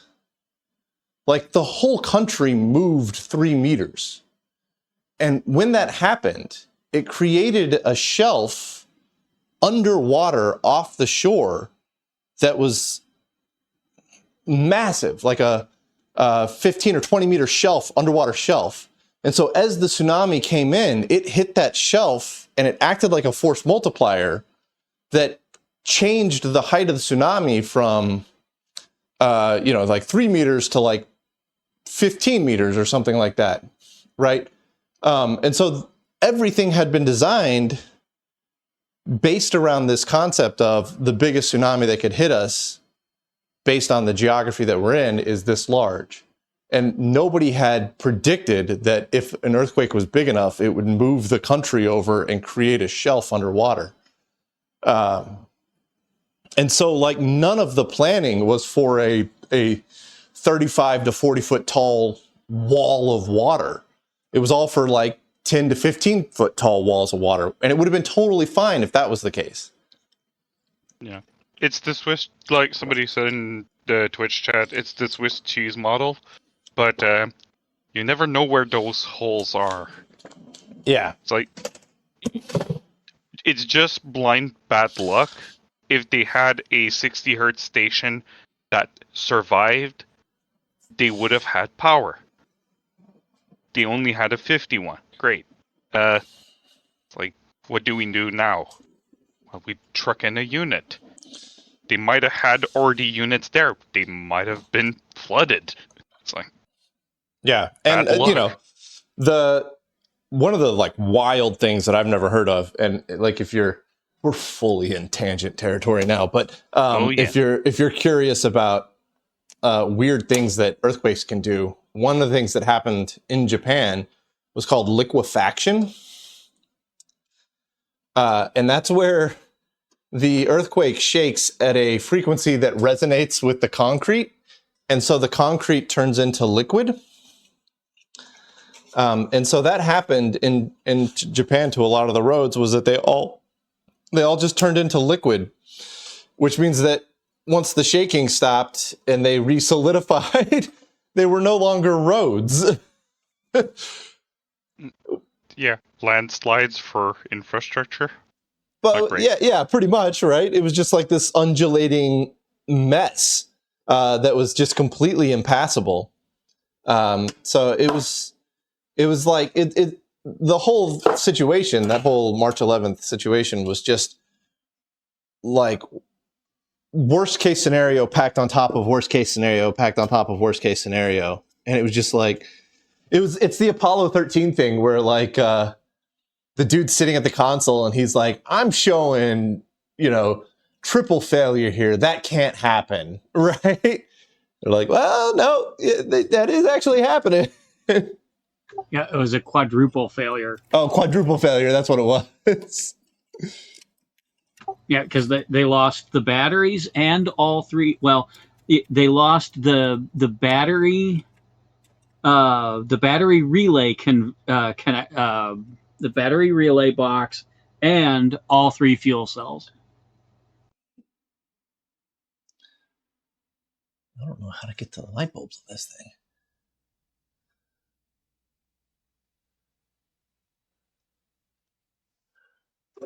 As bad as Apollo 13 was, they were lucky in the phase of the mission that it occurred in.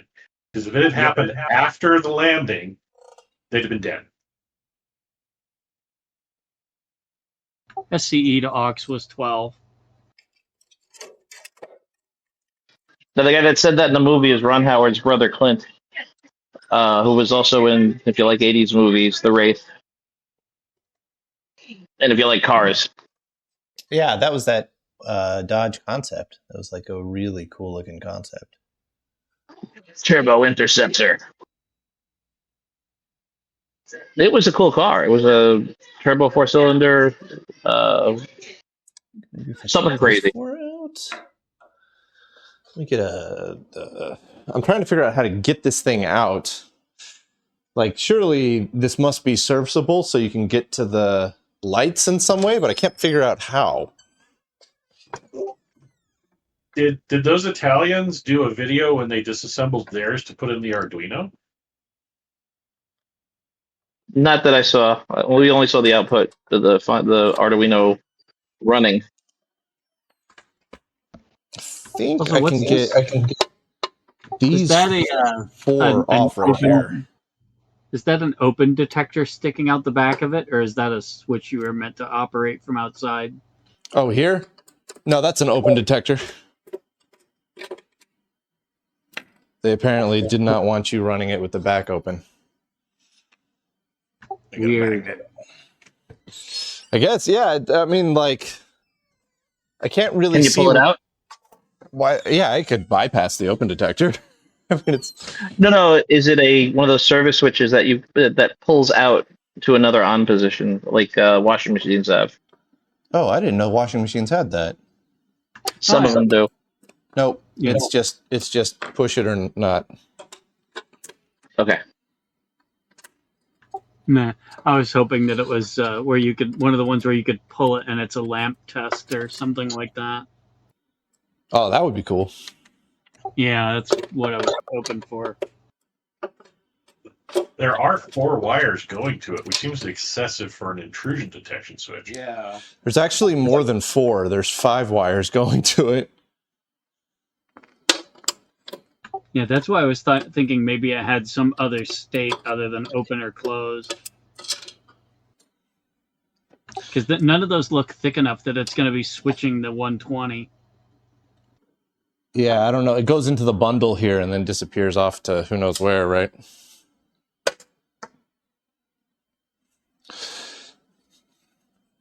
It could be a service mode. Remove the back panel and it goes into a service mode. Yeah, that could be. But, yeah, that came up earlier. Who had the schematic for this critter?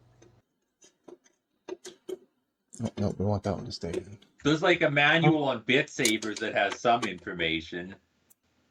Yeah, there's 2 manuals. The technical reference manual probably has information on this in it. Somebody, I'm sure, can drop that into Discord. Yeah, I thought somebody already had it open and so on.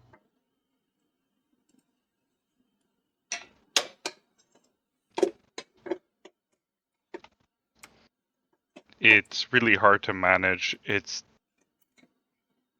a weird manual. Here's what it's doing. Y'all are gonna have to walk me through it. I can't see it. Oh no! I'm making a joke. I posted a picture of the press 2 buttons simultaneously to destroy special radio. Oh, Yeah, it's all right. Pipsqueak and a P47. I'm wondering if it's a lot of times people would. There's a lot of stories of people opening up the back of computers to bypass whatever was being used to clock time. At least in colleges, but honestly, I can't think of this being used in a college. It would be just plain small business.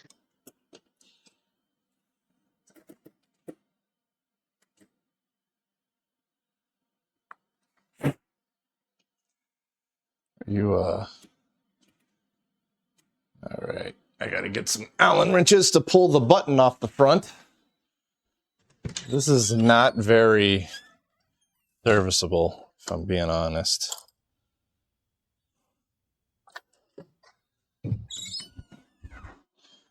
I hate it.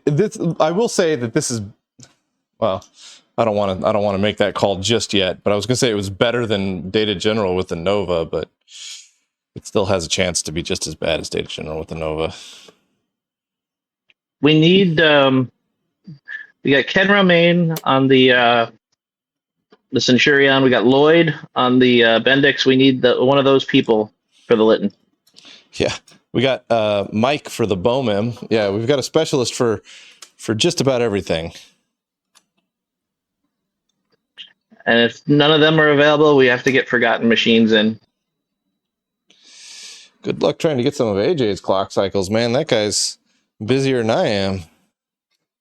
Okay, I found it. It says S31 located on control panel housing and shown in figures 3.94 and 3.95 is always closed for the 1601. For the 1602, it is open when the back panel of the processor is closed and closed when the back panel is open. With the exception of S31, all switches, resistors, and the lamp are located on board G. And what it does is it switches out the lead for, it looks like the control knob.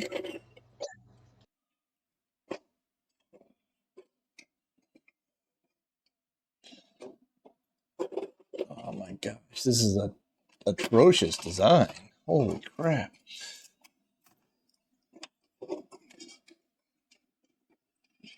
Okay, no, hold on. All right, this does look like it is a maintenance mode connector.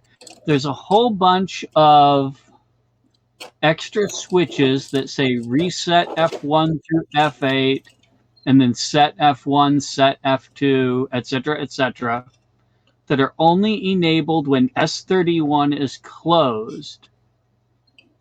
And S31 is only closed when the back panel is open for a Litton 1601.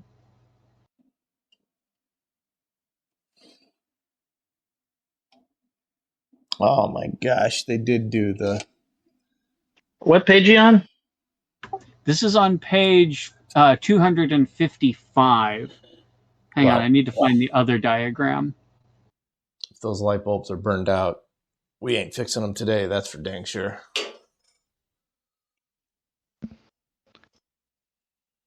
I'm just thinking those F numbers. I'm wondering if they actually completely disabled the front panel if it's not open in the back, which would be crazy to think they would do that. No, because it looks like set F14 and reset F14 bypass that switch. And also, hold on, there's this switch reappears on another diagram. Yep, Let me that's going back find together. That is not a project for today. Okay, I found the other half of it, and the other half enables the control knob. Do you want to The use this run and opportunity halt. to clean the buttons? Maybe that's why it wasn't doing anything last time we monkeyed with the panel. You know how it was being weird and nothing was happening? Yeah. This would explain it. Oh, wait, no. Okay, hold on. No, this is wrong. Because on the other half, the first half of the switch is on page 254. And that one grounds the wiper of the control knob. Oh, no, it would pull those low. So yeah, it enables the control knob. But we saw that changing the control knob, changing the control knob didn't do anything. It didn't do anything last time? Okay, Nope. I thought it did do something. Nope. All right, but it looks like those controls may only be active when the back of the that case is off. Okay. Well, that's something we can try. So, yeah, that's something we'll have to monkey with. This is the weirdest thing in the universe. Yeah. I mean, we are for certain not replacing those light bulbs today if they are bad. They're all soldered on. Yeah. Not only are they all soldered on, they're a type of light bulb that I don't recognize. They're like they're round with a flat top. Yeah, that's what I thought. They were kind of weird looking. Yeah, I posted Did I post a picture of them? I took a picture. Did I post it up? I hope so. I don't think I posted it in the Discord. Yeah, no, they are. Negative? Yeah, nope. They are strange. So I got a picture of them. I don't know what voltage they are. Like, I don't even know how to figure out what voltage they are.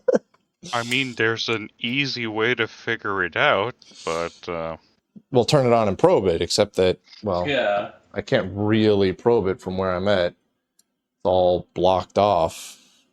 So I would have to turn it on with this whole thing pulled out and laying out like in open space. might be faster to use clean leads. Schematic. Sorry. Might. Sorry. Yeah. might be faster to just solder leads. Well, even if we knew what voltage they were, I don't have replacements, so that's a Okay, I found the lamps. They're on page 259. Looking for a voltage.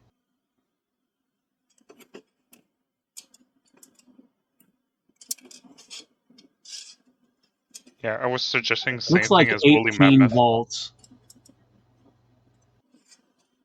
18 volts. Yeah, because there's a resistor to plus 18, and it looks like the lamp integrator might ground the lamp to turn it on. Okay. I mean, that's assuming the power lamp is the same as all the rest. But that's I would assume that. Yeah, let me see if I can find it. The power lamp is not on. This sheet shows ready, track, L, or the digits 0 through 7, K, run, and halt. Sorry, I always forget. It's like it's Reese Witherly that put like literally the power lamp, and it has a plus 18 volts Yeah. to it. Okay, yeah. The And power just- lamp is also going to plus 18, and then, yeah, and the other side of it's ground. So they're 18 volt lamps. So we got to find 18 volt incandescent lamps that have flying leads, are the correct diameter, and have a flat top. Do you get a couple of measurements while you got it open? Too late for that. Oh, I'm looking at the picture, not the switch. Yeah, it's Well, all back to you. roundabout, quarter inch, eighth inch. Yeah, that almost looks like a plastic cap over the glass envelope, but Nope, I tried to pull one out. It's all one big thing. oh, that sucks. It Yeah. also looks like there's a big crack on the one that says L3. That I can't tell you for sure. I didn't notice anything. Yeah, it's hard to tell if that's a crack or what it is. It kind of does, but I'm not sure if that's what it actually is. Yeah, and it looks like something scraped across it because the line continues into the 2 and the 3. The 3 in L3 and the 2 in R234. And you can kind Oh of yeah, there's a scratch on it. Yeah. I was thinking you meaning on the bulb itself, but no. No, I said on the trays. Oh. Yeah, I guess I just.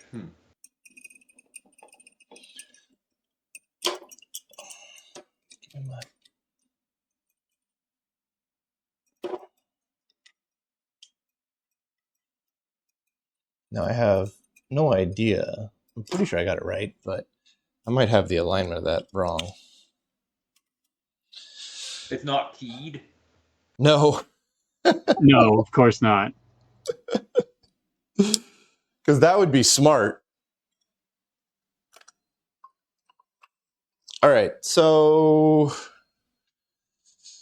okay, so we're thinking that we want to check two things. We want to check if the front panel does anything with the back piece off. Well, we want to see if the control. We should be able to set the bits 0 through 7. We should be able to. Hold on, let me get that diagram back. I need a. Yeah, changing the position should change what is being displayed in the lamps. Oh, I can just plug in over there, I guess. And it looks like we should be able to use the reset all bits and the individual set. Okay, so when you push the switch under a bit, it sets it. And there's a separate switch somewhere that clobbers all the bits. The leftmost. Except for 14. Then it jumps from bit 8 to 14. And 14 should have always worked. And it has its own reset. Yeah, that's the K register or something. It looks like. And then also the run and halt buttons should do what they indicate, and moving the selector knob should actually change the display. Well, that If I'm explains reading a the lot. schematic right, which who the heck knows? That explains a lot for the first run, because I was there for the first run, and yeah, David was playing with the control knob, and nothing was happening. Yep, And I was there. I remember that, and that's why I thought maybe the machine was ill, and also we weren't seeing anything on the display change when it was not doing anything, and we were moving the knob around expecting to see different things in different registers, and it was not being deterministic, and so that's what led us to think the machine was ill. But it looks like those functions are locked out without that hidden switch being open. So it was you a need, customer don't mess around thing. you All need right. to pop the back off to get it to do that. What's up, Dave? Crazy. Oh, I'm gonna flip the switch. So we're gonna let it spin up. It's gonna take it a while to spin up. So while it does that, I'm gonna check the voltages on the bottom. Yeah. And I'm sure the Yeah, camera's just gonna be blow it careful. out. And So we're you guys plugged can- into your power strip. That way you can nuke it quick. We're not straight into the wall. Well, yeah, it's into a power strip, but it's kind of off to the side. All right. And be careful you don't trip over the cord. Yep. All right. So this guy is set up and ready to go for testing, which you guys can't see at all, of course. Well, all right. We'll point it here for the first bit, and then I'll re-aim it at the thing here in a second.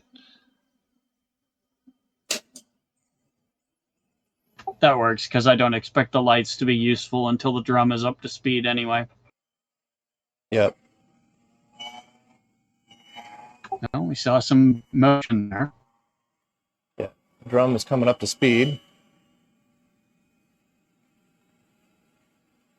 Can y'all hear that? Yeah, it sounds marginally less unhappy. Only when you talk. Yeah. Well, yeah, that's because I got a big old noise reduction filter going on. All right, let's check This some first voltages one, here. we mean.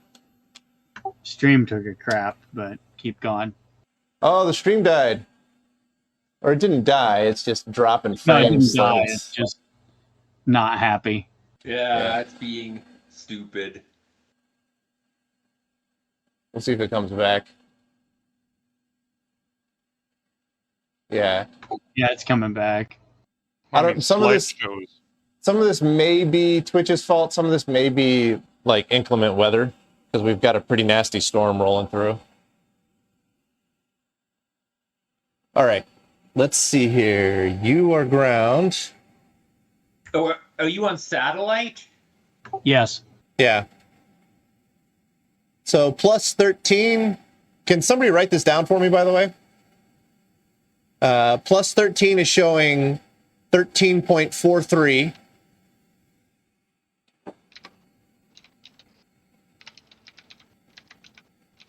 Minus 24 is showing minus 24.56. Plus 18 is showing 19.67. That's a little high. And then finally, plus 35 is showing 36.11. Those all seem close enough that I think it's okay. Yeah, the 18 might be just lamp drivers, so I would expect it to be a little bit hot. Yeah. Thanks, Z. And somebody else that wrote that down. I can hear typing in the background. Oh, sorry. No, it's good. It means that you're typing down when I asked. All right. Okay, so drum is presumably up to speed. All right, we've got a halt light, so we're not running. Yeah. So now, the first thing I would check is, does rotating the knob do anything? Yeah, illuminated instruction over there. illuminates the accumulator, but doesn't change any of these buttons. So if I go to the accumulator and I hit, I can reset. I can set. Check that out. That's really cool. You guys have a bit of a delay going on there. Yeah, that wasn't Yeah. working last time. Yeah, that is absolutely new. I can reset and set every single bit. My 7 key is a little wonky. Wait, so if I can set and reset bits and registers, that's reading and writing to the drum, correct? I would I'm not assume. 100% certain. It might be just switching the lamp driver. I mean, the signal goes off into the machine, but I can't tell you without finding the other end of it what it's actually doing when it gets in there. I mean, the essential question is: do we think there are 2 words in non-drum memory?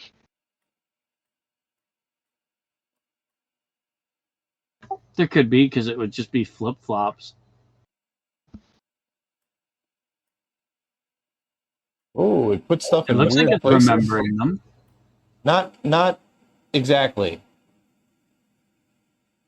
So if I go to 32 here and I reset it and I set, say, 11001100, and then I go to 24, reset it, and we'll do 10101010.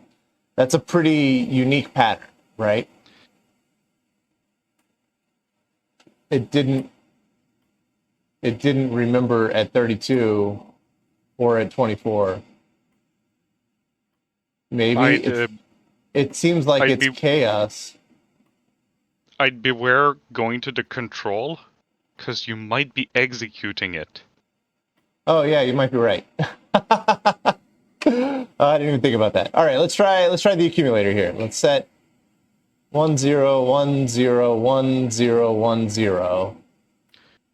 You might want to halt it. It is halted. We are halted. We are halted. Yeah. Good.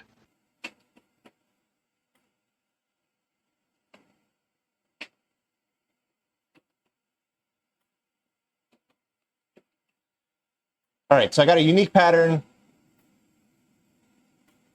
that is not the unique patterns that I put in there. I don't fully understand how this switch knob is working either.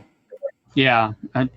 All I know is that it's doing something. I don't know where the other. Yeah. I haven't looked for where the signal on the other end of that goes. So if we hit halt, ready, run, I can see it flicker some lights. We're back to where we were before, like it's trying to run.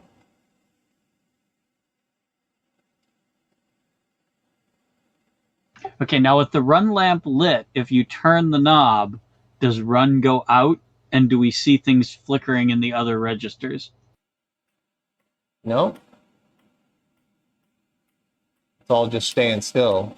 Now with the run lamp lit, if I hit reset, that doesn't do anything on the accumulator side nor the instruction side. So it has to be halted in order to twiddle something with the register select over there. Yeah. Okay, well, that makes sense. So at least the state is interacting with the panel somehow. Okay, so if you hit halt, does that unlock the panel? Yeah, now the panel's unlocked. And I'm seeing some of the patterns that I set, I think, but they're not in the places that I set them. Yeah, they might have got moved around by the program. Well, no, I was seeing that when we were just setting them as well. Oh, I thought they weren't where they appeared last time. Okay. Yeah, it's almost like if I rotate clockwise and then rotate counterclockwise, it's like it confuses it. That could be, or there could be something we're supposed to have to push in order to commit a write. You know? Yeah, that's possible too.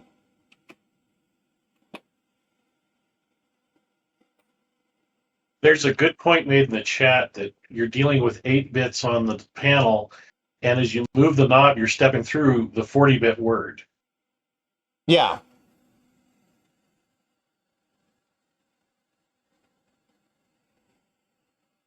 Yeah, that's true. And the knob here tells you which 8 bits you're working on. 0 through 7, 8 through 15, 16 through 23, 24 through 32.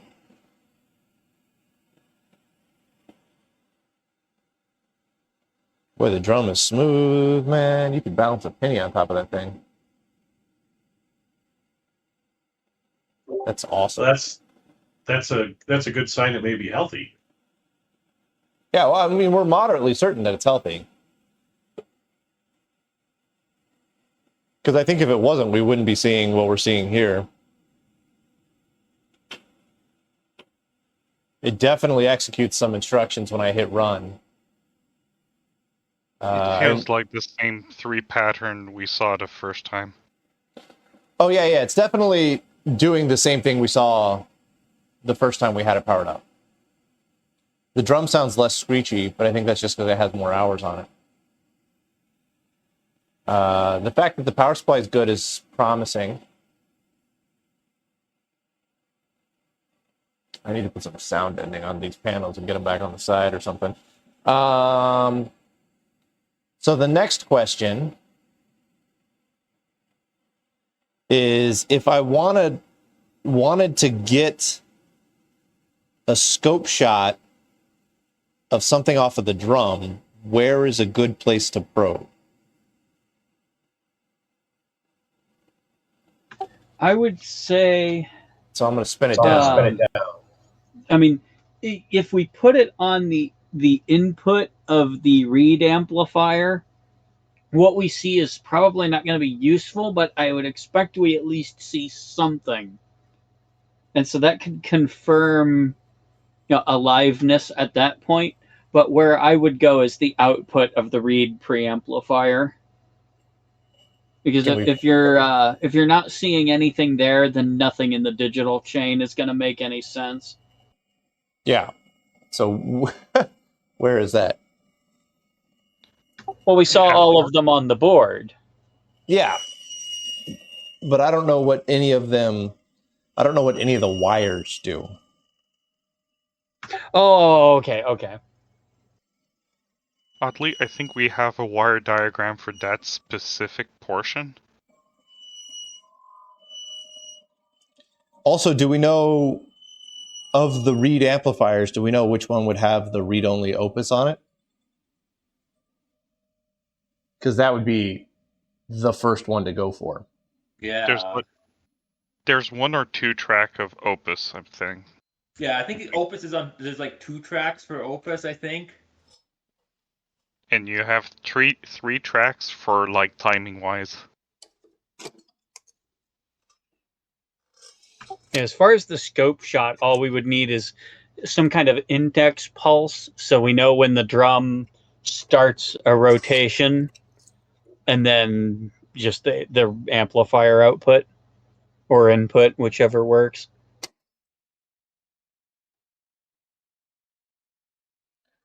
I think one of the clock pulses is an index pulse. Should. I would assume it to be. Yeah, I guess then you have to be capturing the clock track and the data track at the same time. So I've got a ton of amplifiers here, but I don't know what's read. I don't know what's write.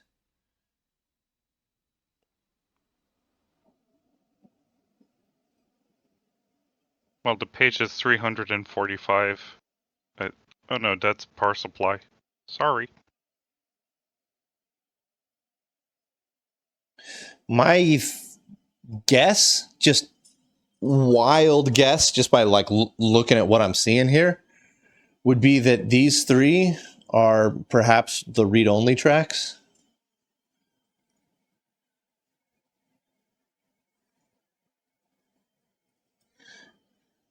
If there's more than one read-only track. I mean, we were Oh, saying that there might be 2 for Opus and presumably 1 for timing. we have a known IC that has Z1, Z2, and Z3, which are the 3 clocking signals. It's IC M148. Looks All right, like hang on. I found instructions for using the front panel on page. Hold on, where am I? Okay, starting at page 47, but it looks like the bits that we were frobbing earlier only change the a single register, not the one that's selected on the knob.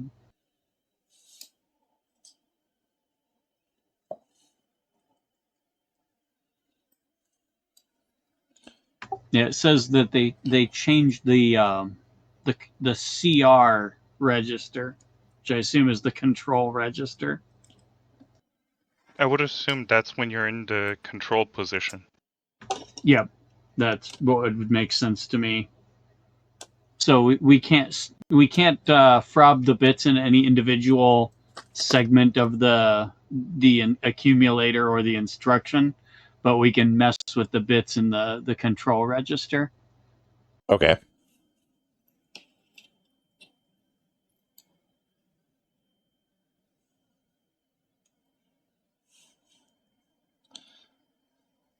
All right, so we're looking for more than just a clock track. We're looking for like an index track.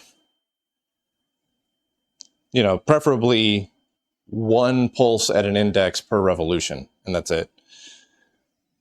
That's what we do on the Bendix.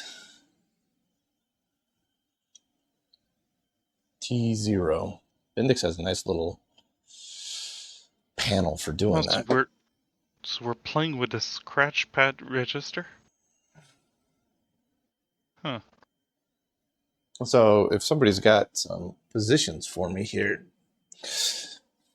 Yeah, that's what I was trying to find, and then I thought maybe there was something ahead of the instruction set reference, but it doesn't look like it.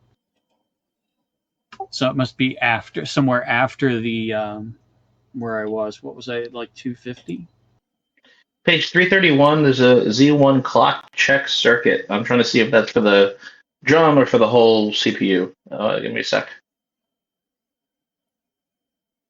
I mean, the clock is coming from the drum.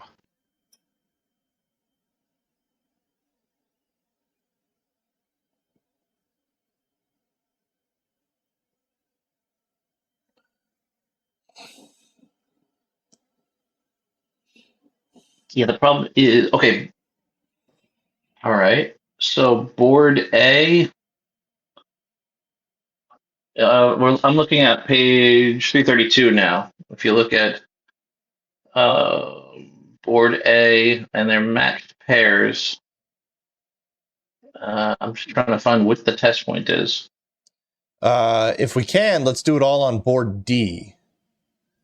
Board A, or let's do it all on the same board if we can. So wherever the Opus track is coming in directly would be the ideal situation here. Board D is kind of what I'm imagining that we want to do things on, because that's where the drum all plugs into. Okay, I'm not sure. Give me a little while.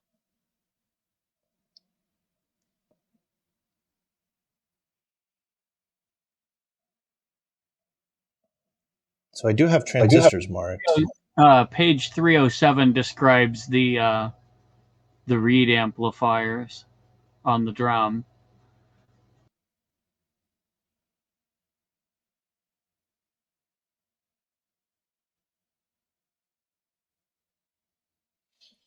All right. I guess I'm going to have to. Well, I don't want to do it on that laptop. That laptop is streaming. What, so it switches one amplifier between all the tracks? It doesn't have separate ones for each track?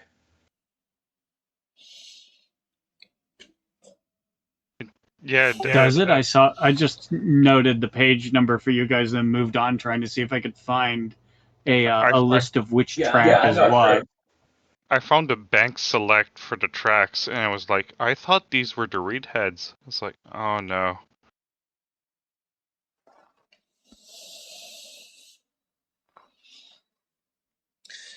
Yeah, it looks like it might. Oh boy. Yeah, I'm looking at board D. There's row and column drivers. Yeah, they cost reduce the heck out of this thing. At least we know where the clocks are. Page 62 defines the 3 internal clocks.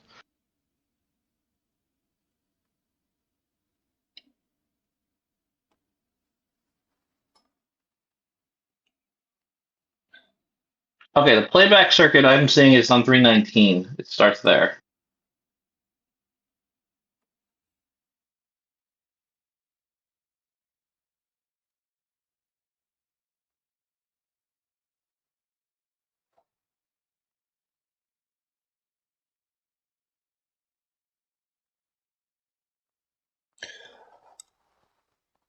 And general storage, does that sound like?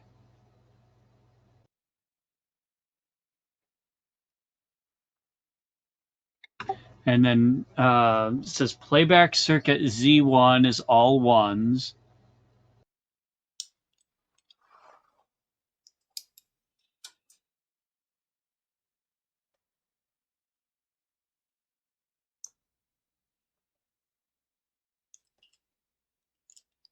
And that's it. Then it goes on to. All right, I know this is sideways. Can somebody rotate this quick? Yeah, then it goes to the warm up circuit. So that's got to be the end of it. I think the diagram I just threw up is what you're probably closing in on what you're looking for.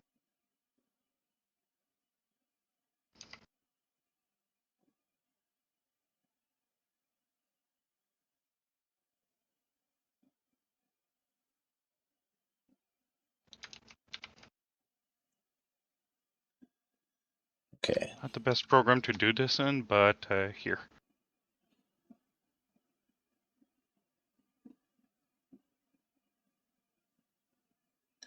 Z1, Z2, Z3, Z4. Well, every time I read this manual, I just go, oh, I understand. Now it just sounds like gibberish. Oh, great. It's like Z1 is a clock pulse. Z2 is a index for every start of sector. And Z3 is something that coordinates with like 5 other signals. It's like, what?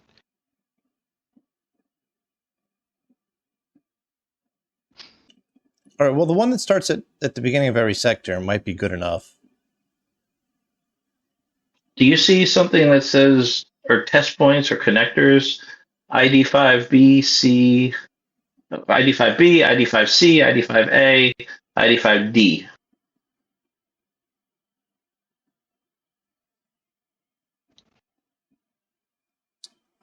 No. I don't see anything on here that looks like a test point. So I'm not sure what those are then. But then the J, You know what? I bet you those are the connection points to the drum itself.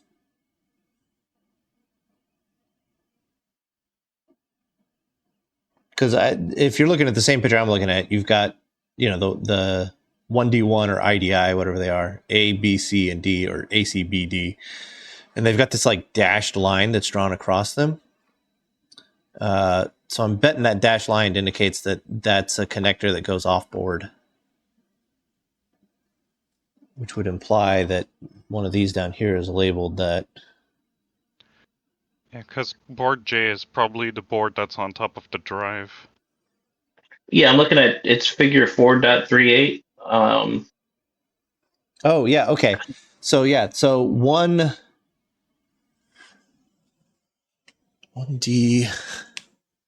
So the 4 connectors, these that have 4 connectors here are labeled A, B, C, D for the connectors. So the trick is to find which one is 1D1 for that particular one that you're looking at there. But yeah, those connectors are those, that symbol for 1D1-A, 1D1-C. That's the symbol that they're using for the pin header connectors that go to the drum. Got it.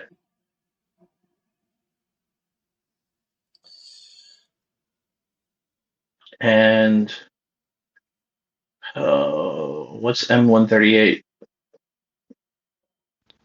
I'm guessing it's a M138 is an IC. differential. No, I know. I'm guessing it's a Yeah. differential amplifier.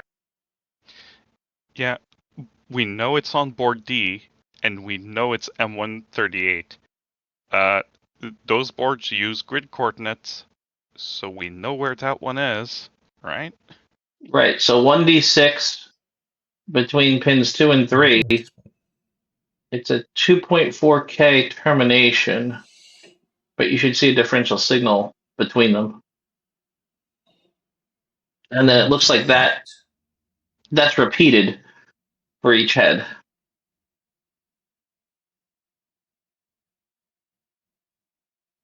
Maybe. I mean, because right now we're looking specifically at the playback circuit for Z1. All right, so I don't think M138 is going to be a black package. I think that's going to be a CAN package. It has to have 8 pins. 137.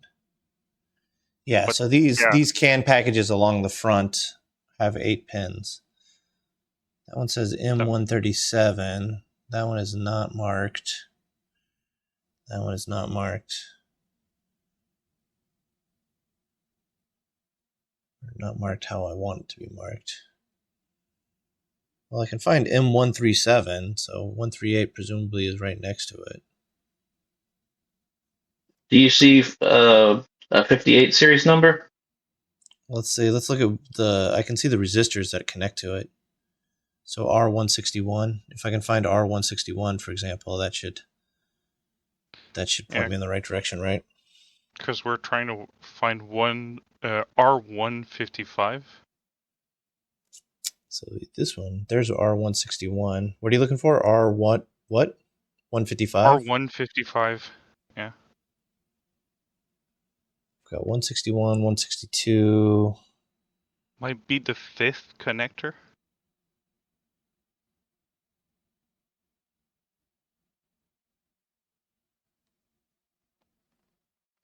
All right, hang on. I got something coming for you. They did a terrible job. Like some things are, there's 152. Some things are silkscreen. A lot of things are not. Yeah. Or it's the complete other end of the board with like timing, because that's a timing circuit. It might be in a high position place. No, it's a CAN. Yeah. Oh, take a look. I just put the pin out. It's definitely a metal. Where the op amp is definitely a metal can. Yeah, it's a metal can. I'm pretty sure it's this guy right here for M138. That's not going to be easy to probe, but I can probe R161. That one is clearly marked, and it actually has a test point on it.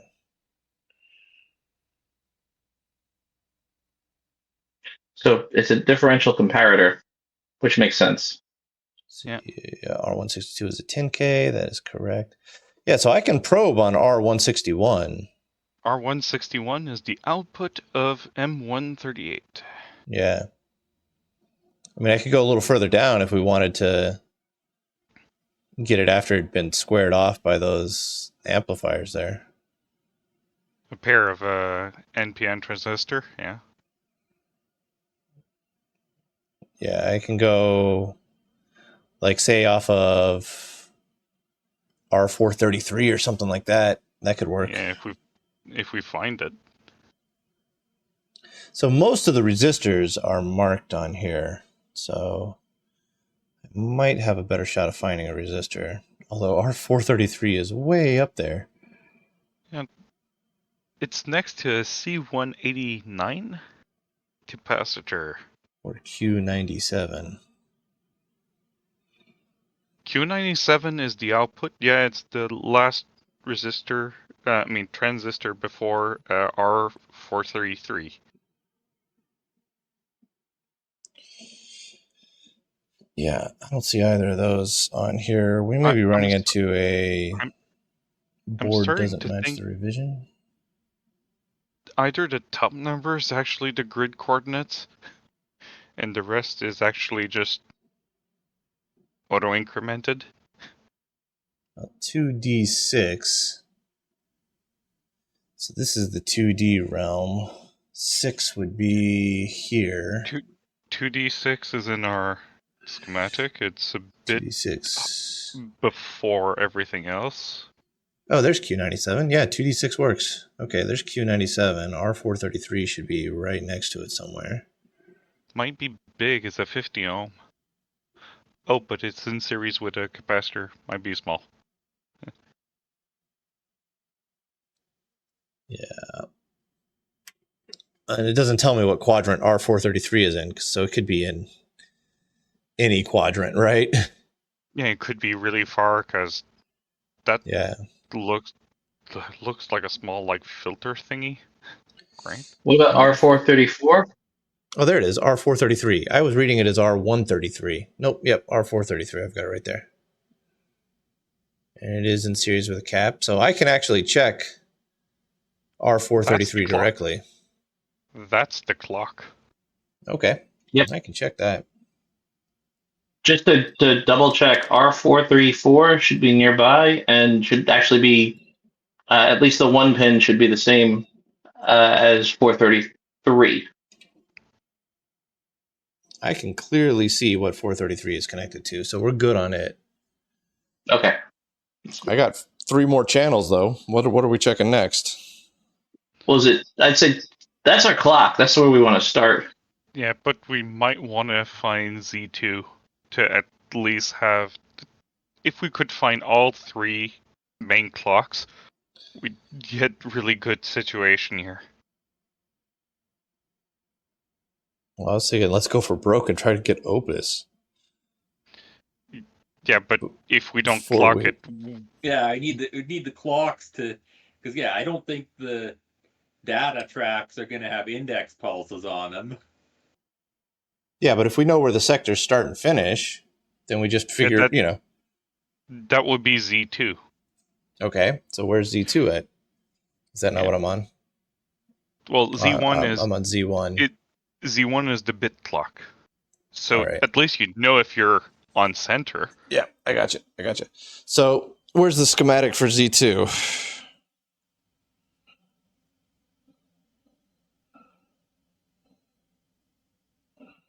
Yeah, I got to post it up. I don't have access to the laptop because I don't want to break the stream. I screwed myself and lost my place. Is anybody else in it?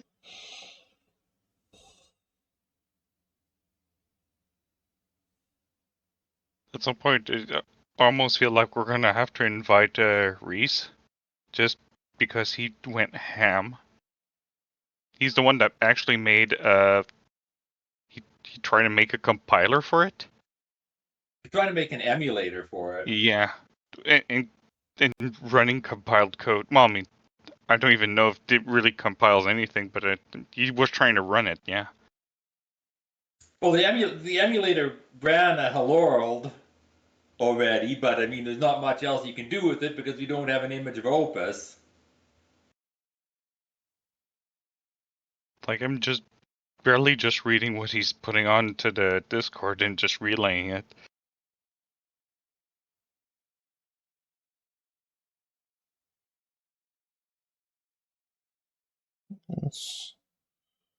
Well, I mean, he posted up Z1, Z2. Z2 should be coming out of IC M148. Right. And I'm trying to find the resistors and stuff around that. I don't see it.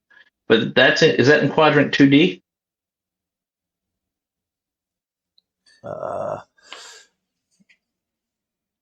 Yeah, looks like it is. Well, I would say more 1D.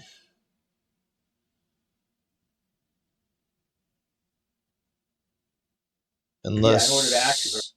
Oh no, M148 is so M148 is not a round package; it's a square package. Yeah, I've got M148. So I just need to get on pin 5 and pin 9 on M148, and that's all three of our clocks, right? Right. So pin 5 is Z2, the non-inverting output, and pin 9 is Z3, non-inverting output. All right, 5 and 9, I can do that.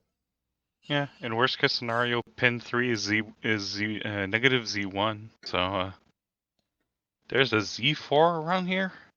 What does that one There's have? 5. Oh, what the hell? That's created. Is that even on there? Do you see an M116? It should be a NAND gate, unless it's demorganized. What's the quadrant? 2A. 2A. I believe it's a dip. Let's see here. 2. Oh, 2A, that's a different board. Oh, yeah, that makes sense because it's coming from Z2, T7, and C2 inverting. Yeah, that one's a lot harder to get to. Okay. Yeah, no, let's stick to D. It looks like it's a derived signal. I'm not sure what Z4 is used for, though. I didn't see documentation for it. It stopped at 3, and I was like, what's 4 Green. for?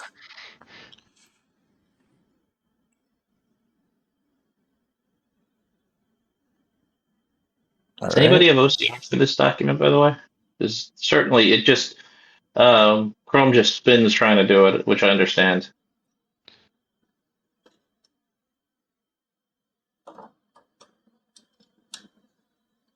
You were asking for If anybody has an OCR version of it, the PDF, that's searchable. yeah. Not yet. It's like, I'm not paying Adobe for that. Yeah. Somebody's got to have it. There's probably alternative software that can OCR a PDF. I mean, oddly enough, Chrome. It's not. It's not happy. The document's too big. All right. Let me get a power cable here.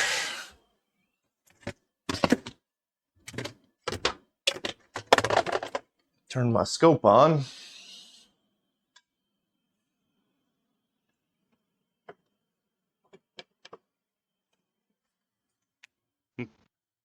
I'd go with like, does anybody know a good PDF reader that's not Adobe? Yeah, unfortunately, nobody has a good answer to that. If nothing, I'm not sure off the top of my head if there's which ones can do OCR. the question is Sumatra's which good. ones do OCR well. When I get to work on Monday, I can OCR whatever we need OCR'd because work pays for Adobe, but I don't have it on my personal home computer. I only have it on work's computer.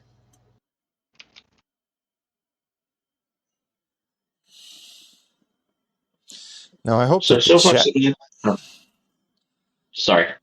I was going to say, I hope the chassis is a solid ground because that's what I got all my ground leads connected up to. They're differential. I guess that's okay. See what happens. I mean, everything leads to, it seems to be referenced to ground, so... All right, what kind of voltage levels are we thinking on these guys? less than plus 36? It's kind of a big range. I mean, that's the highest voltage you measured. Just hit auto set, send it. All right, well, I'm going to set it at 10 volts per division. And 10x probe. Yeah, we're on 10x. I keep everything on 10x probe all the time anyways. All right, so we got 3 signals up. 10 volts per division for each signal. Except for this one. There we go. 10 volts per division for each signal. Yellow, which is the bottommost, is going to be Z1. Green is Z2. Blue, the topmost, is Z3. We should be able to see those immediately as the drum starts spinning up. I'm going to take one ear out here so I can hear things. And power on. 10 volts per division is... There is a warm-up circuit that may be inhibiting clocks until it's warmed up. Nope, definitely not the case. You can see those clocks getting tighter and tighter and tighter. Yep. Yeah, beat that crystal oscillator. There we go, that's fully up to speed. If I take a single shot. Yeah, it looks like it's doing something there. So Z1 we said was the bit clock. That's like the master clock, right? I'm not sure what Z2 and Z3 are, but they are slightly different.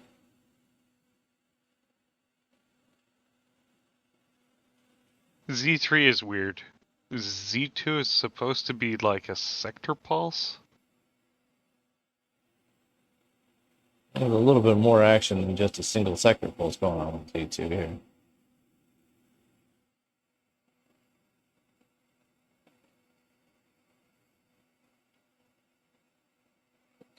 Z1, comma, Z2, comma, Z3. Let's not forget, I think I saw somewhere that the clock pulse is supposed to be like 5,000 clock pulse per full rotation. So what does that come out to in hertz? Because I can tell you the hertz.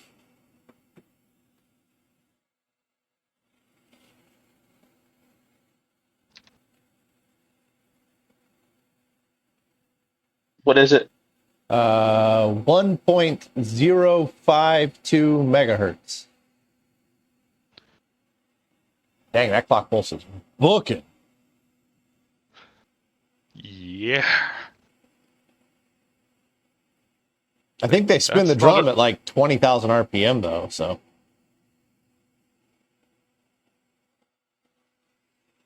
Anybody want to run the math on that?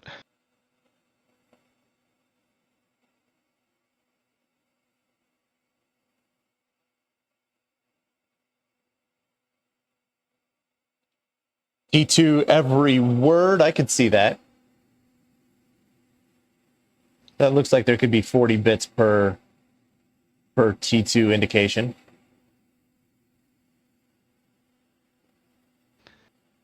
T2, you get two pulses going on as opposed to just a single pulse, and each pulse lasts a couple of clock cycles, so I'm not sure what they're doing there.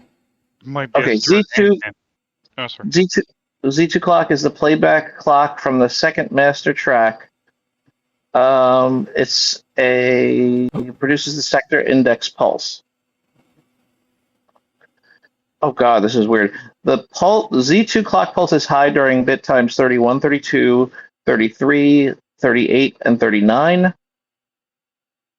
It's used to produce three other timing pulses, T4, T7, and T39. Oh god.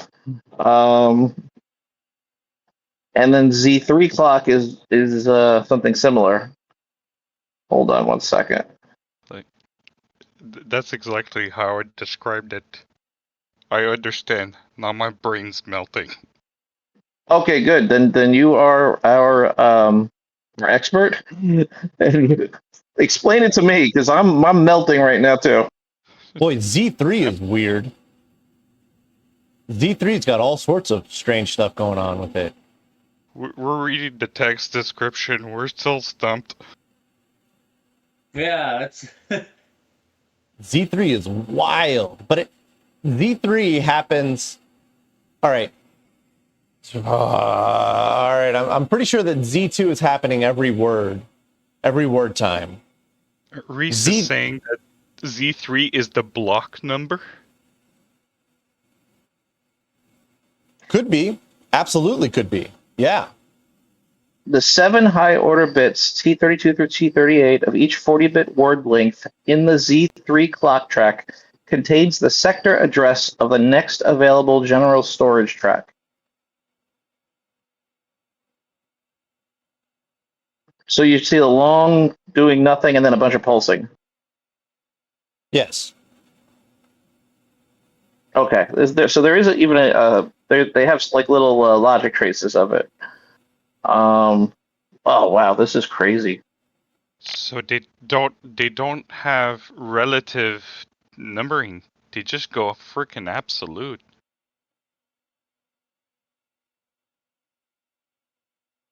This is way worse than the Bendix.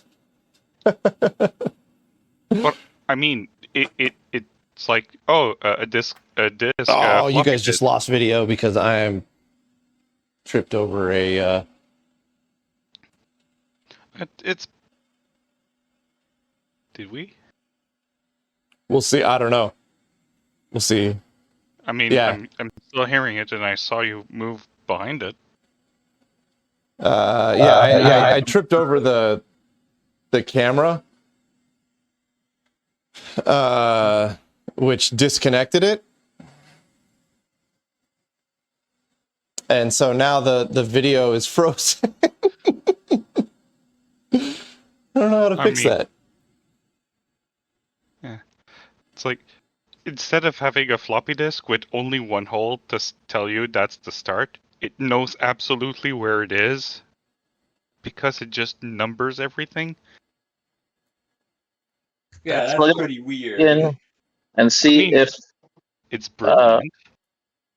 see if OBS redetects it. If it doesn't, you might have to restart the stream. It's like wave at the camera. Oh yeah, no, it's definitely frozen. I've moved the camera. Okay. It is absolutely frozen. I'm just trying to figure out if I can. Select the video source in OBS, then change the selected input to empty, and then back to the camera. I saw a flicker. Yeah, I shut it off and then tried turning it back on. Yeah, no, we're still on the same freeze frame. Do do do do do do. Technical difficulties. Yeah. This call has been recorded for future analysis by Twitch. There we go. That should be back now.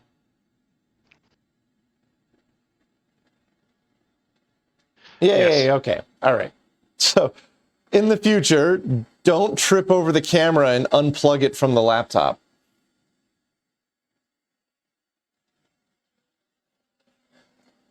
I mean, nobody wants to do that.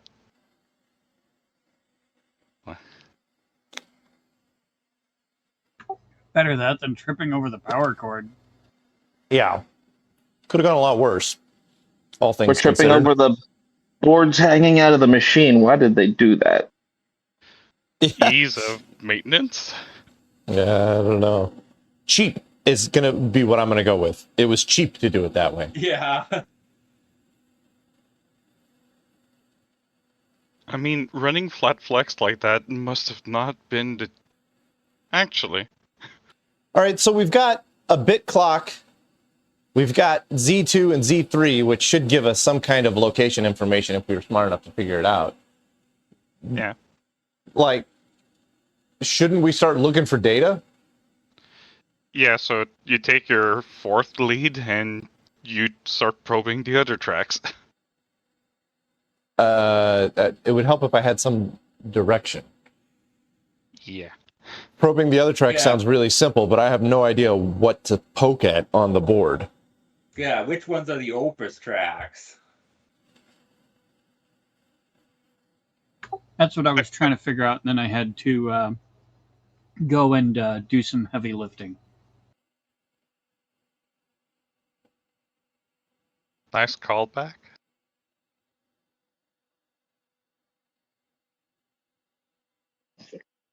Does it give us a layout of the drum anywhere? That's what I was looking for, and I wasn't having any success. I mean, I don't even particularly need a layout of the drum. If you guys can just tell me, like, what ICs are going to be pumping out data, I can just start probing those individual ICs. I'd hope Opus is not in the selectable tracks, and it would be just hardwired. Yeah, that would be the hope.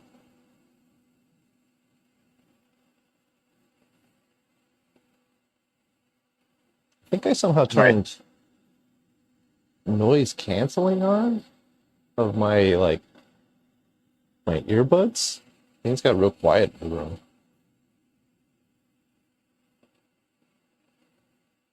The earbuds are like a terrible design because they have the like outer side of them is touch sensitive.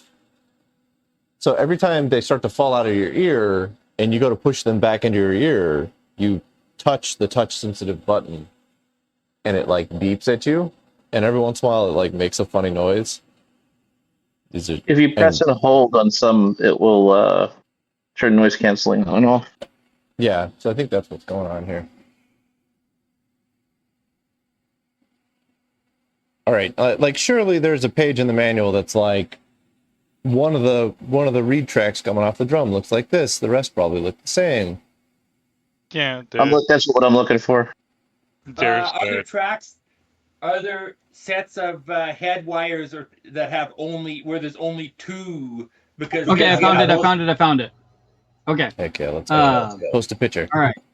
Okay. Sorry to interrupt like that, but this is page 25 toward the bottom. It's talking about the general storage tracks.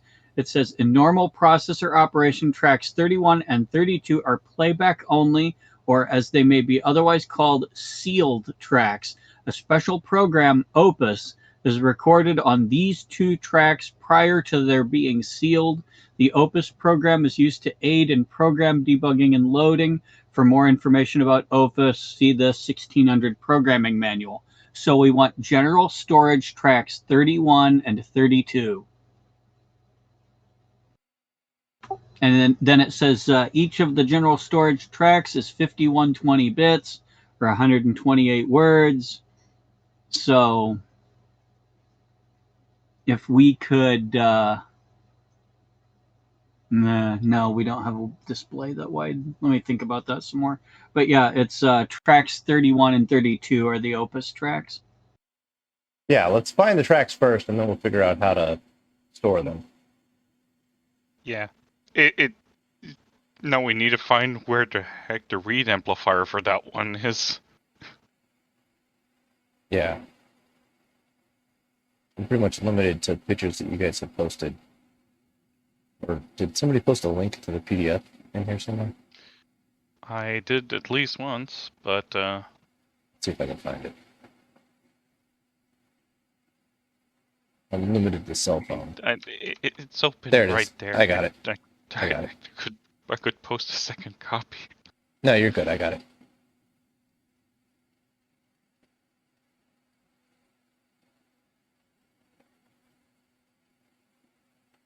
That's 400 pages. Jesus.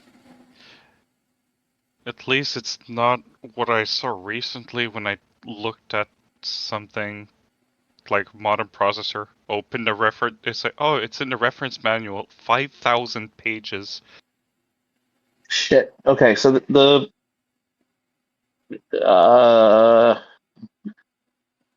everything's matrixed on those tracks. So from matrix column 1 through track 0 to track 31. Oh god. So Opus yeah, is no, matrixed. yeah. Darn. I mean, even the Opus tracks are matrixed? It would appear so. I'm trying to find out how this works. Badly? Yes. Full of poor decisions. The other option we could do is if we figure out how to input code from the control panel, we could write a short program that reads out each of the 128 words and puts it in the accumulator and then halts. And then we could read out of the accumulator with the lights. Wait, okay, so you said that it was on tracks 31 and 32? Yes. 32 is Sure. not a selectable track, though. But 31 is. Here. Again, I'm stuck on mobile, so pardon the vertical picture.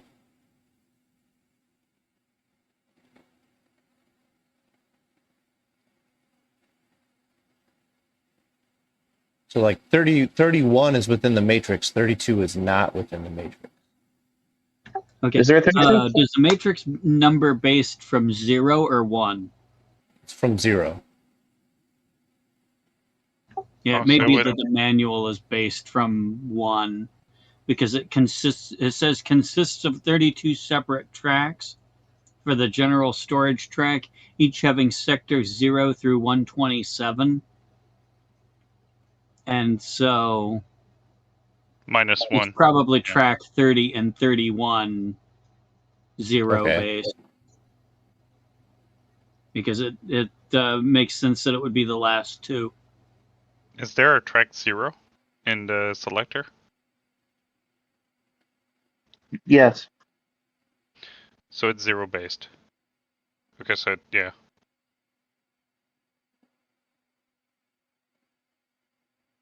So I'm looking on page 260, and it talks about the matrix there. And it seems like it's A20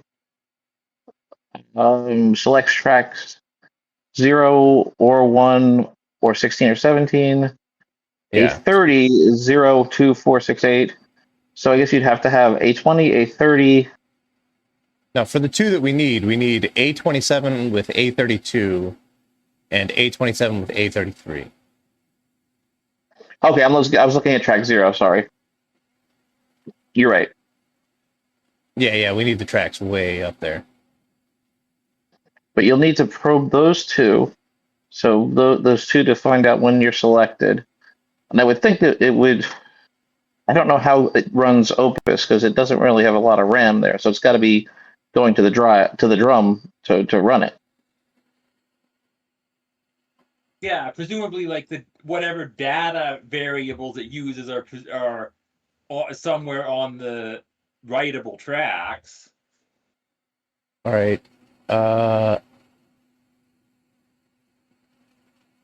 In other news, it looks like this thing's byte is 4 bits long, and it's called a tetrad. That's a great name. Oh, is it? It addresses it addresses nibbles or tetrads as it calls it rather than bytes or words. Yeah, because whenever it's describing registers, it says this is a 40-bit or 10 tetrad register. Well, I mean that kind of makes sense because for accounting you'd be using BCD. Yeah, that was my guess earlier. I don't know if they're using BCD. Well, most likely you'd be for like anything financial. You'd typically use BCD. You wouldn't use like floating point. I mean, they have 40 bits, and they say they can store 11 digits plus the sign. Sign goes into one of the digits for BCD. All right. It's called indicator usually. If we can figure out, there are 4 boards that come off the drum directly for all the read-write heads. So if we can come directly off of the head with the scope, it'll be messy, but then we don't have to worry about trying to like look at the value when the row and column addresses are correct and whatnot, right?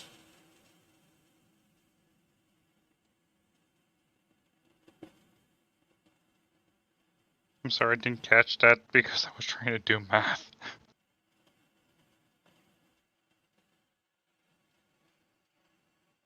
All right, hang on. I'm going to spin this thing down for a second while I think here.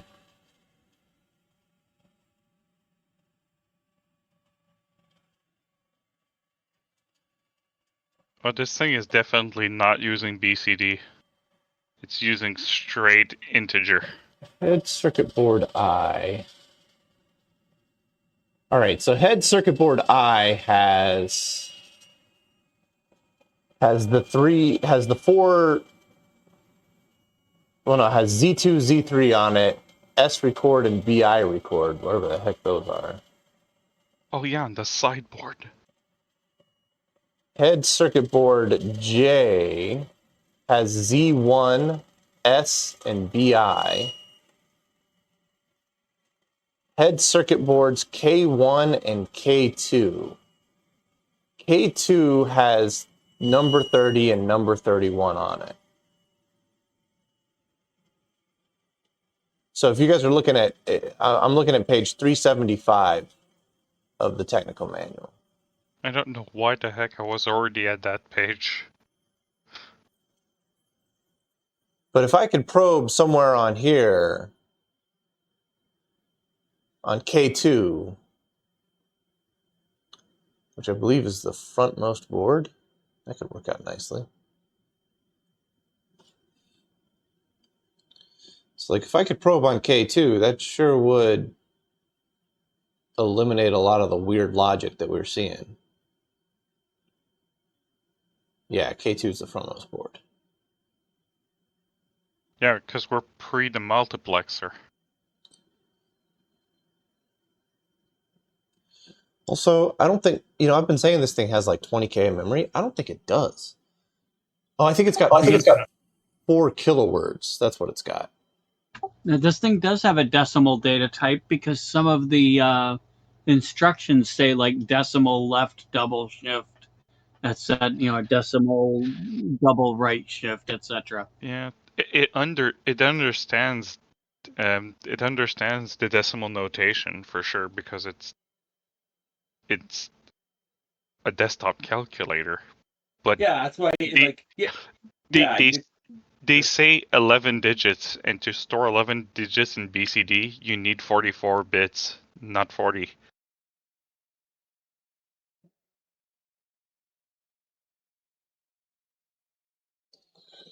All right. I can't make sense of that drawing to, like, I don't want to probe the wrong thing and accidentally, like, blitz the line, right? I mean, yeah, you wouldn't blitz the program, but you would blitz the read head. Now, if you run enough, like if you short something out and run enough current backwards to the read head, you can erase a line. Yeah, it can become a right head. Bendix actually talks about that. So there's a handwritten note on PDF page 87. It says, if the control register 8 bits plus I 40 bits only contains 0A instructions, the machine will stay in C10 or no, C20 until powered down, which apparently is a no-op loop.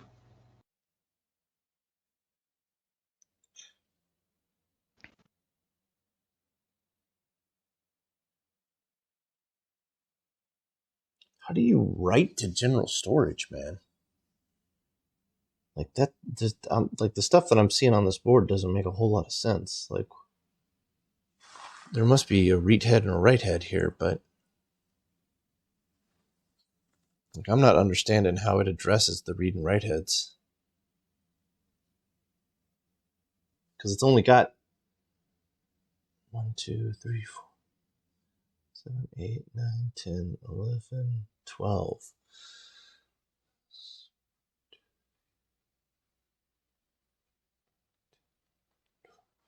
I don't even have enough wires for the number of tracks that should be on this board, man. The thing is, we've been assuming that it's a 4,000 amount unit. It is. It might only be 2,000. No, it's a 4,000 unit. If it's a 2,000 unit, I don't have the K2 board, and I do have the K2 board. Also, it says 4632 on the side of it.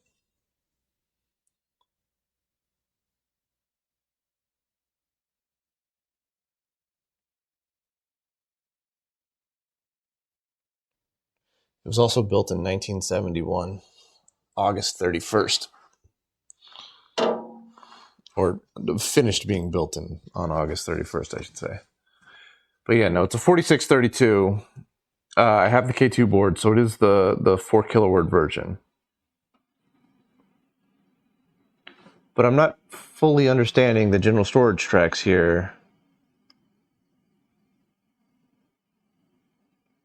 Because I only have 1, 2, 3, 4, 5, 6, 7, 8, 9, 10, 11. I only have 12 wires going to this K2 board. But by all respects, there should be 16 tracks on this board.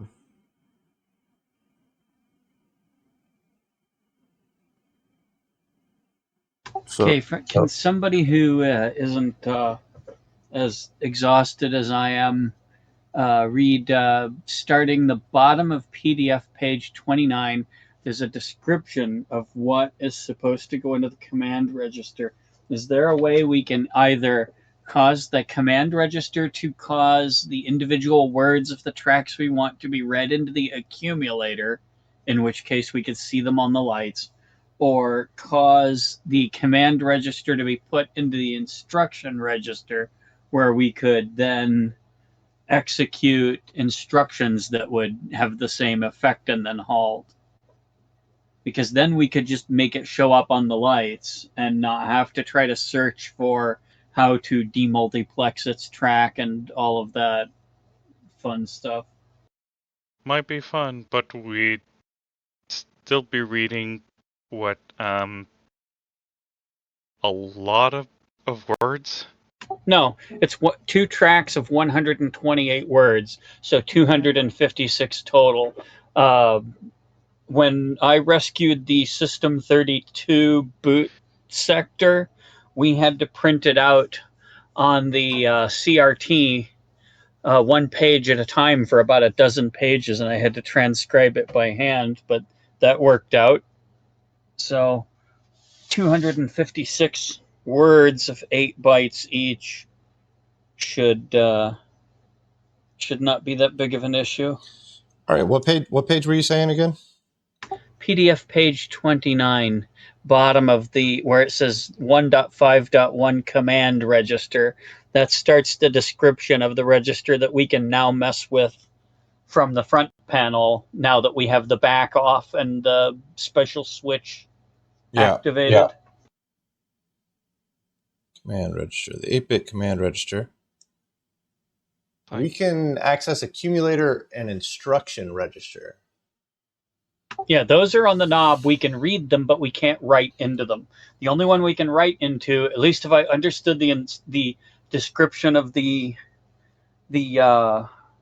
front panel correctly, the only one we can actually write into is this command register or control register.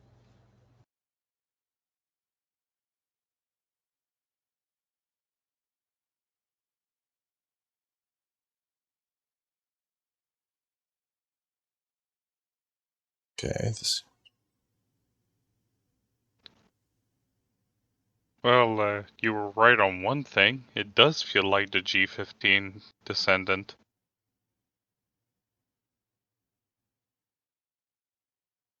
Well, I mean, it's going to be similar because it's a drum memory machine.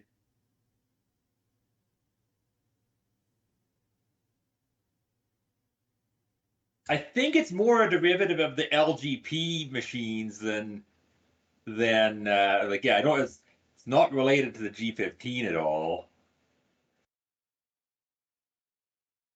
I mean, they're juggling a lot of things around here.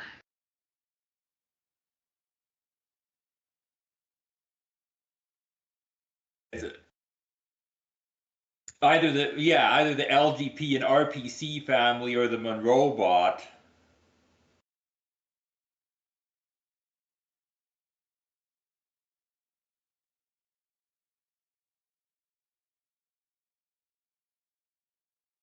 At least from what I could find, Litton Automated Business Systems was like formerly the computer division of Royal McBee. All right, so how do we go about writing to the command register? I think that we were doing that when we were flipping the switches. The thing is how to, because there's the note, the written note I read earlier was something about getting unintended commands executed out of the command register if you halt while you're looking at something else or something along those lines.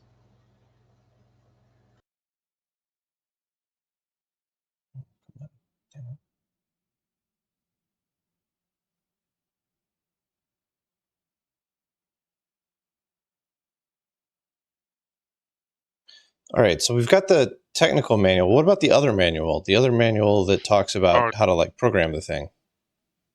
Oh, the program manual? Yeah.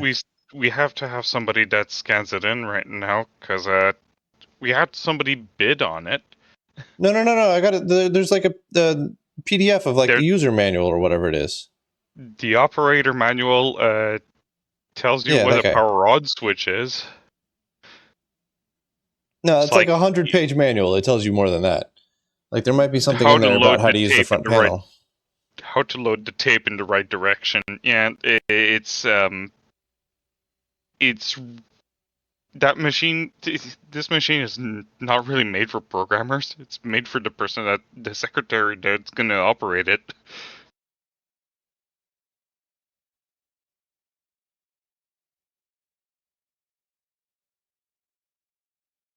It's like it tells you details how to realign the two platens of the printer, but it's like,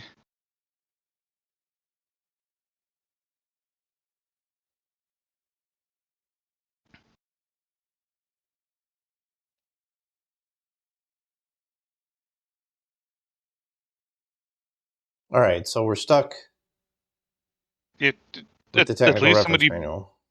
At least somebody bid on the program manual. Yeah, that doesn't help us right now, though. Yeah, that's the problem. It's like trying to interface with it directly is a bit hard. Ooh, interesting. There's a -6 and +12 volt regulator for the playback circuits. That should probably be checked at some point. 4.57. Let's see if I can find that.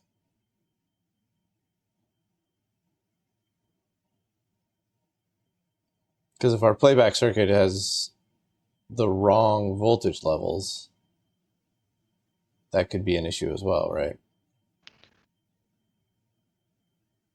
I mean, we're at least seeing the three timing tracks. So true.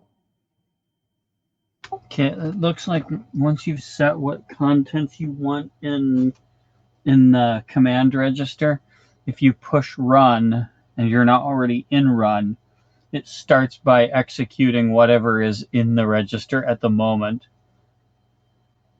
And then it doesn't make it clear. It doesn't make it clear if the run latch stays lit or if it goes somewhere else. I mean, it's in terms of program flow. I don't know if it jumps.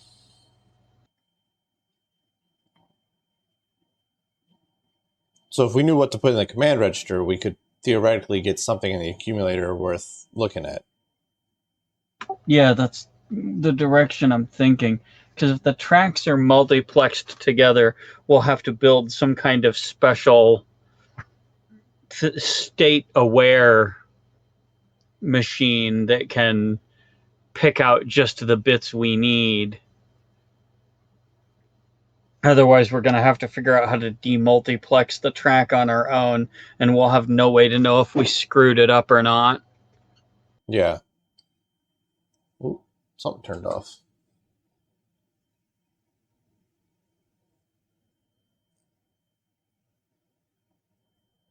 Y'all still there? yeah. Oh, okay. Yeah. Okay. Well, I'm looking at the multiplex track select circuit. I just finally dumbly scrolled to that, and I just realized there's an I and there's an O for each section, so it's like write and read, possibly? They're multiplexing Actually, that too. we've got a better option than messing with run. If you press halt successively while you're already halted, it just executes what's in the command register, and then halts again immediately. So Oh, heck yeah. when we are halted, then the halt button serves as single step. Yes. Okay. And I've seen it single step through, it single steps through about 3 instructions on a loop when we do that. So I've seen it do that before. Apparently, I didn't realize it was executing those instructions, but that makes sense. Yeah, but I don't know what they mean because we only see like 8 bits of it, and like I think instructions are longer than that. It's like we get E3, 3.8, and F3, and then it goes back to E3. It's like, what does those mean? Couldn't you use the selector to see the rest of the instruction? Isn't that how it works, I thought?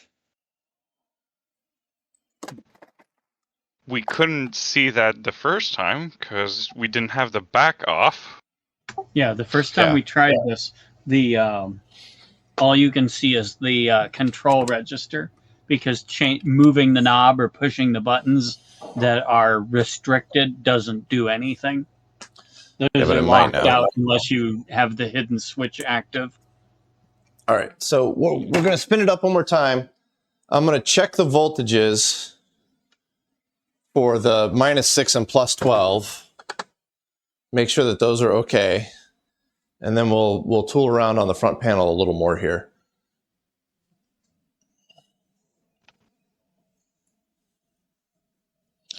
And I do know where to check for the -6 and +12.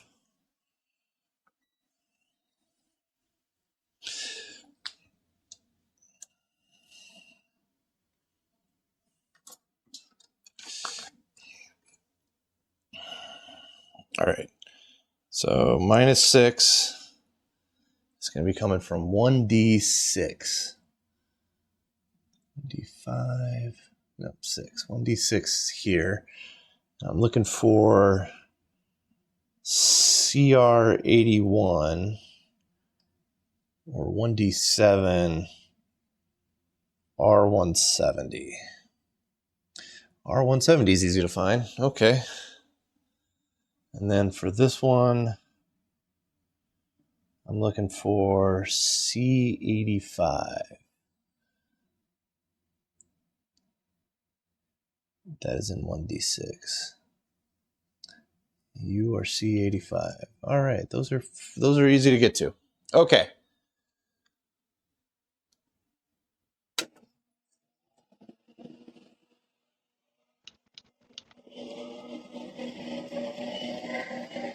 Okay, C85 is showing 12.27. R170 is showing -5.99. All right, those voltages are perfect.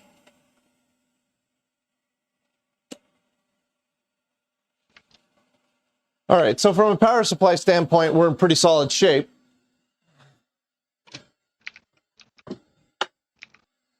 As far as I can tell, I don't think there's any other voltages than the ones that we've checked.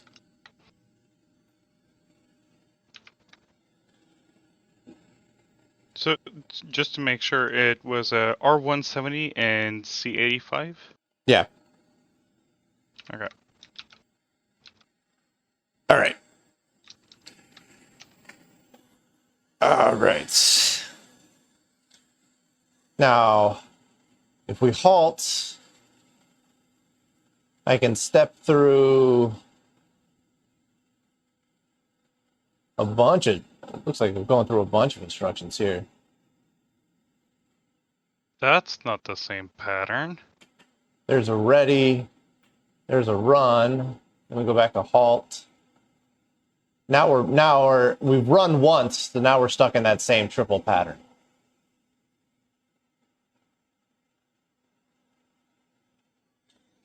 So the instructions that we were seeing on initial power up before I hit ready run were the instructions to the instructions to start executing something before it gets to this point. Okay, so if we're on this one, that's 111001111. Now, if I flip through the accumulator,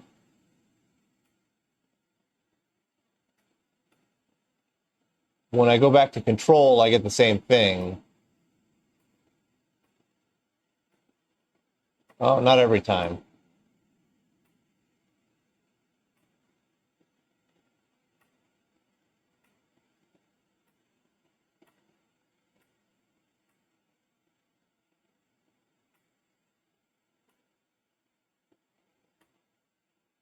So I'm wondering if the instruction that we're looking at here is the full instruction.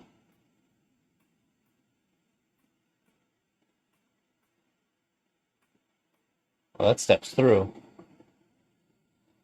All right, when I turn the knob, it's like it's stepping through. Something strange happens when I turn the knob. The knob of many mystery.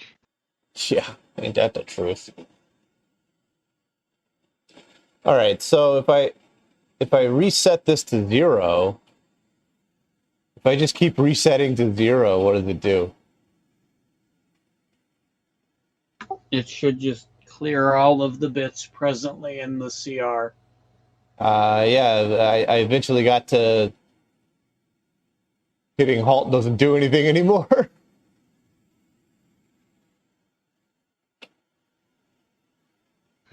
I don't know how to, like, Reese was explaining how, like, stuff was processing around the control register, and I don't understand anything. My brain is completely rotten.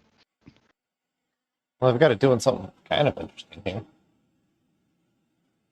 I got it counting 3, 2, 1, 0 over and over again. That's fun. I don't know how I did that.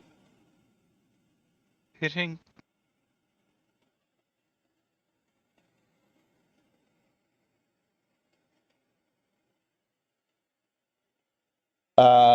Reese, there isn't a reset button. All I've got is ready, halt, run. Yeah, I mean the No, only there's a reset button.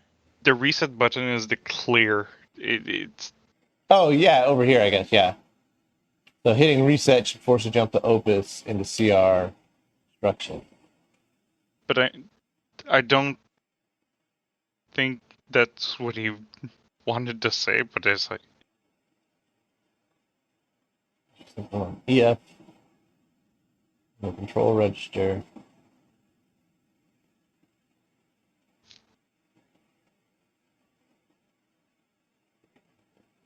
it's like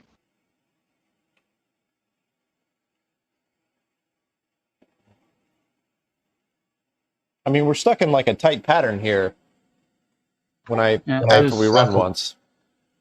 Yeah, there's another item that says the run and halt buttons are not operative when the register select switch is not in either control position. Okay. I also wonder why there's 2 control positions. Okay. If the process, here's the thing I was thinking of earlier. If the processor goes into the idle mode from the automatic mode while the register switch is not in a control position, the only way is via a halt command. An unwanted command is processed into the control register when the switch is returned to a control position. This situation requires the contents of the control loop and possibly the A to be altered by register display buttons in conjunction with the use of the register select switch in order to correct this condition. Otherwise, it is necessary to restart the program over again from the beginning. That is on PDF page 51. Well, I I've know got that it. was English, but it's like doesn't feel like it. I've got it doing a different pattern.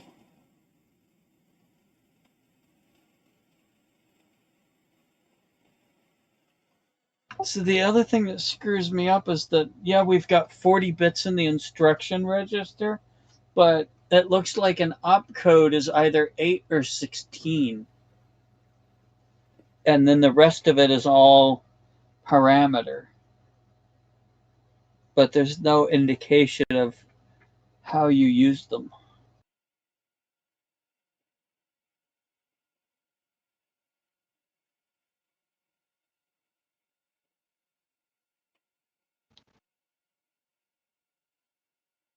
It might be interesting to know if it's in the loop that we were seeing to see what's in the other control register position.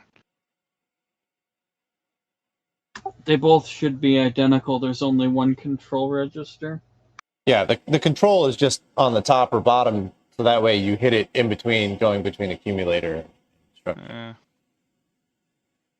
Makes sense, but it's like, where's the other upper byte?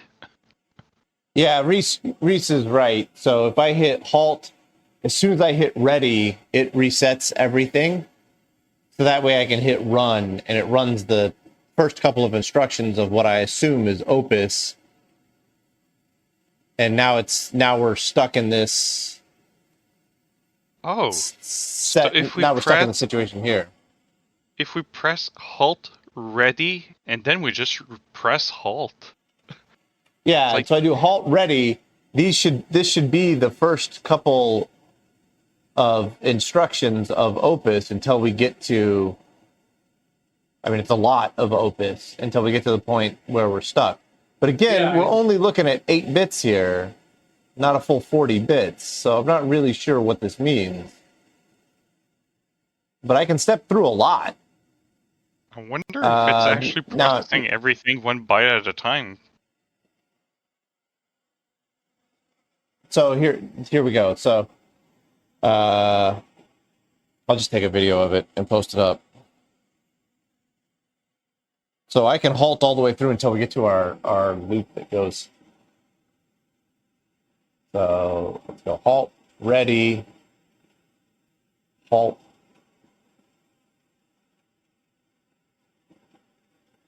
Yeah, I think to really see what it's doing, you would have to halt, and then between halts, flip through all of at least the instruction register positions and see that the instruction register is changing.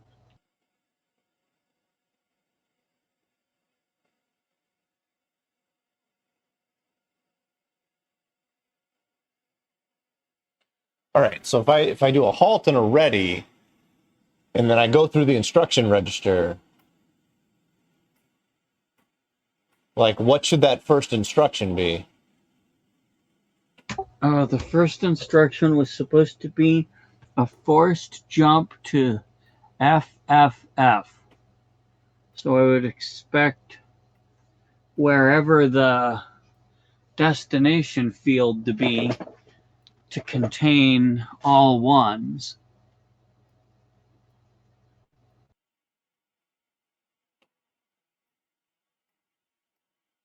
Okay, well I can tell you this, like if I hit halt ready and then I just like scroll through the instruction bits, they're all one. Everything is ones. Right there. They're probably only initialized on the first step because you've reset the machine, but you haven't done anything. The first fetch would load the I register. At least that's what I would assume. Let me write the first few down here. At least we have some video of it. All right. I'm trying to find where I saw what it should be pushing into the registers.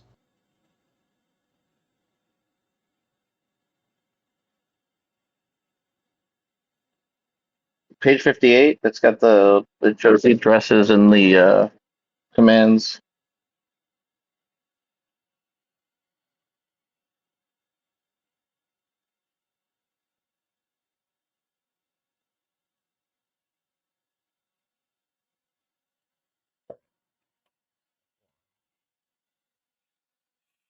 That's my binary here.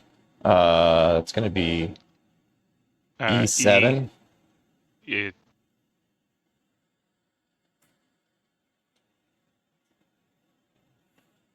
Wow, cool. My brain did a bad for that one. It's going to be 808.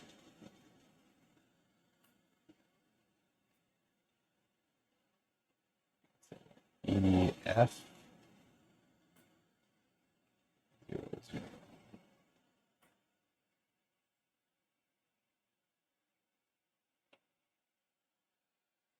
Oh crap! What is that? Reese is gonna have some fun playing back that section for hours on end. What is that? 8 plus 2 is 10. Plus 1 is 11. That's going to be B. And then B. Yeah. 1, 2, 4. B4. Okay.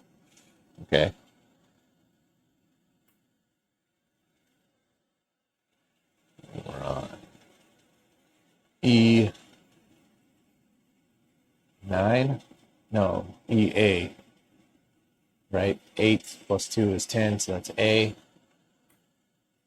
This is going to be 0, 9.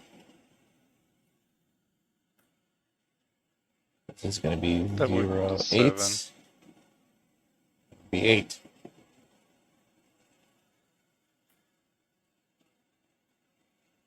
Yeah. Let's see here. And this is again E7.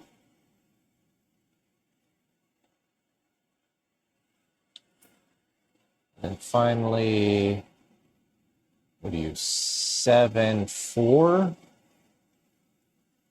2, 4, 7, 4. Go back to U being B4.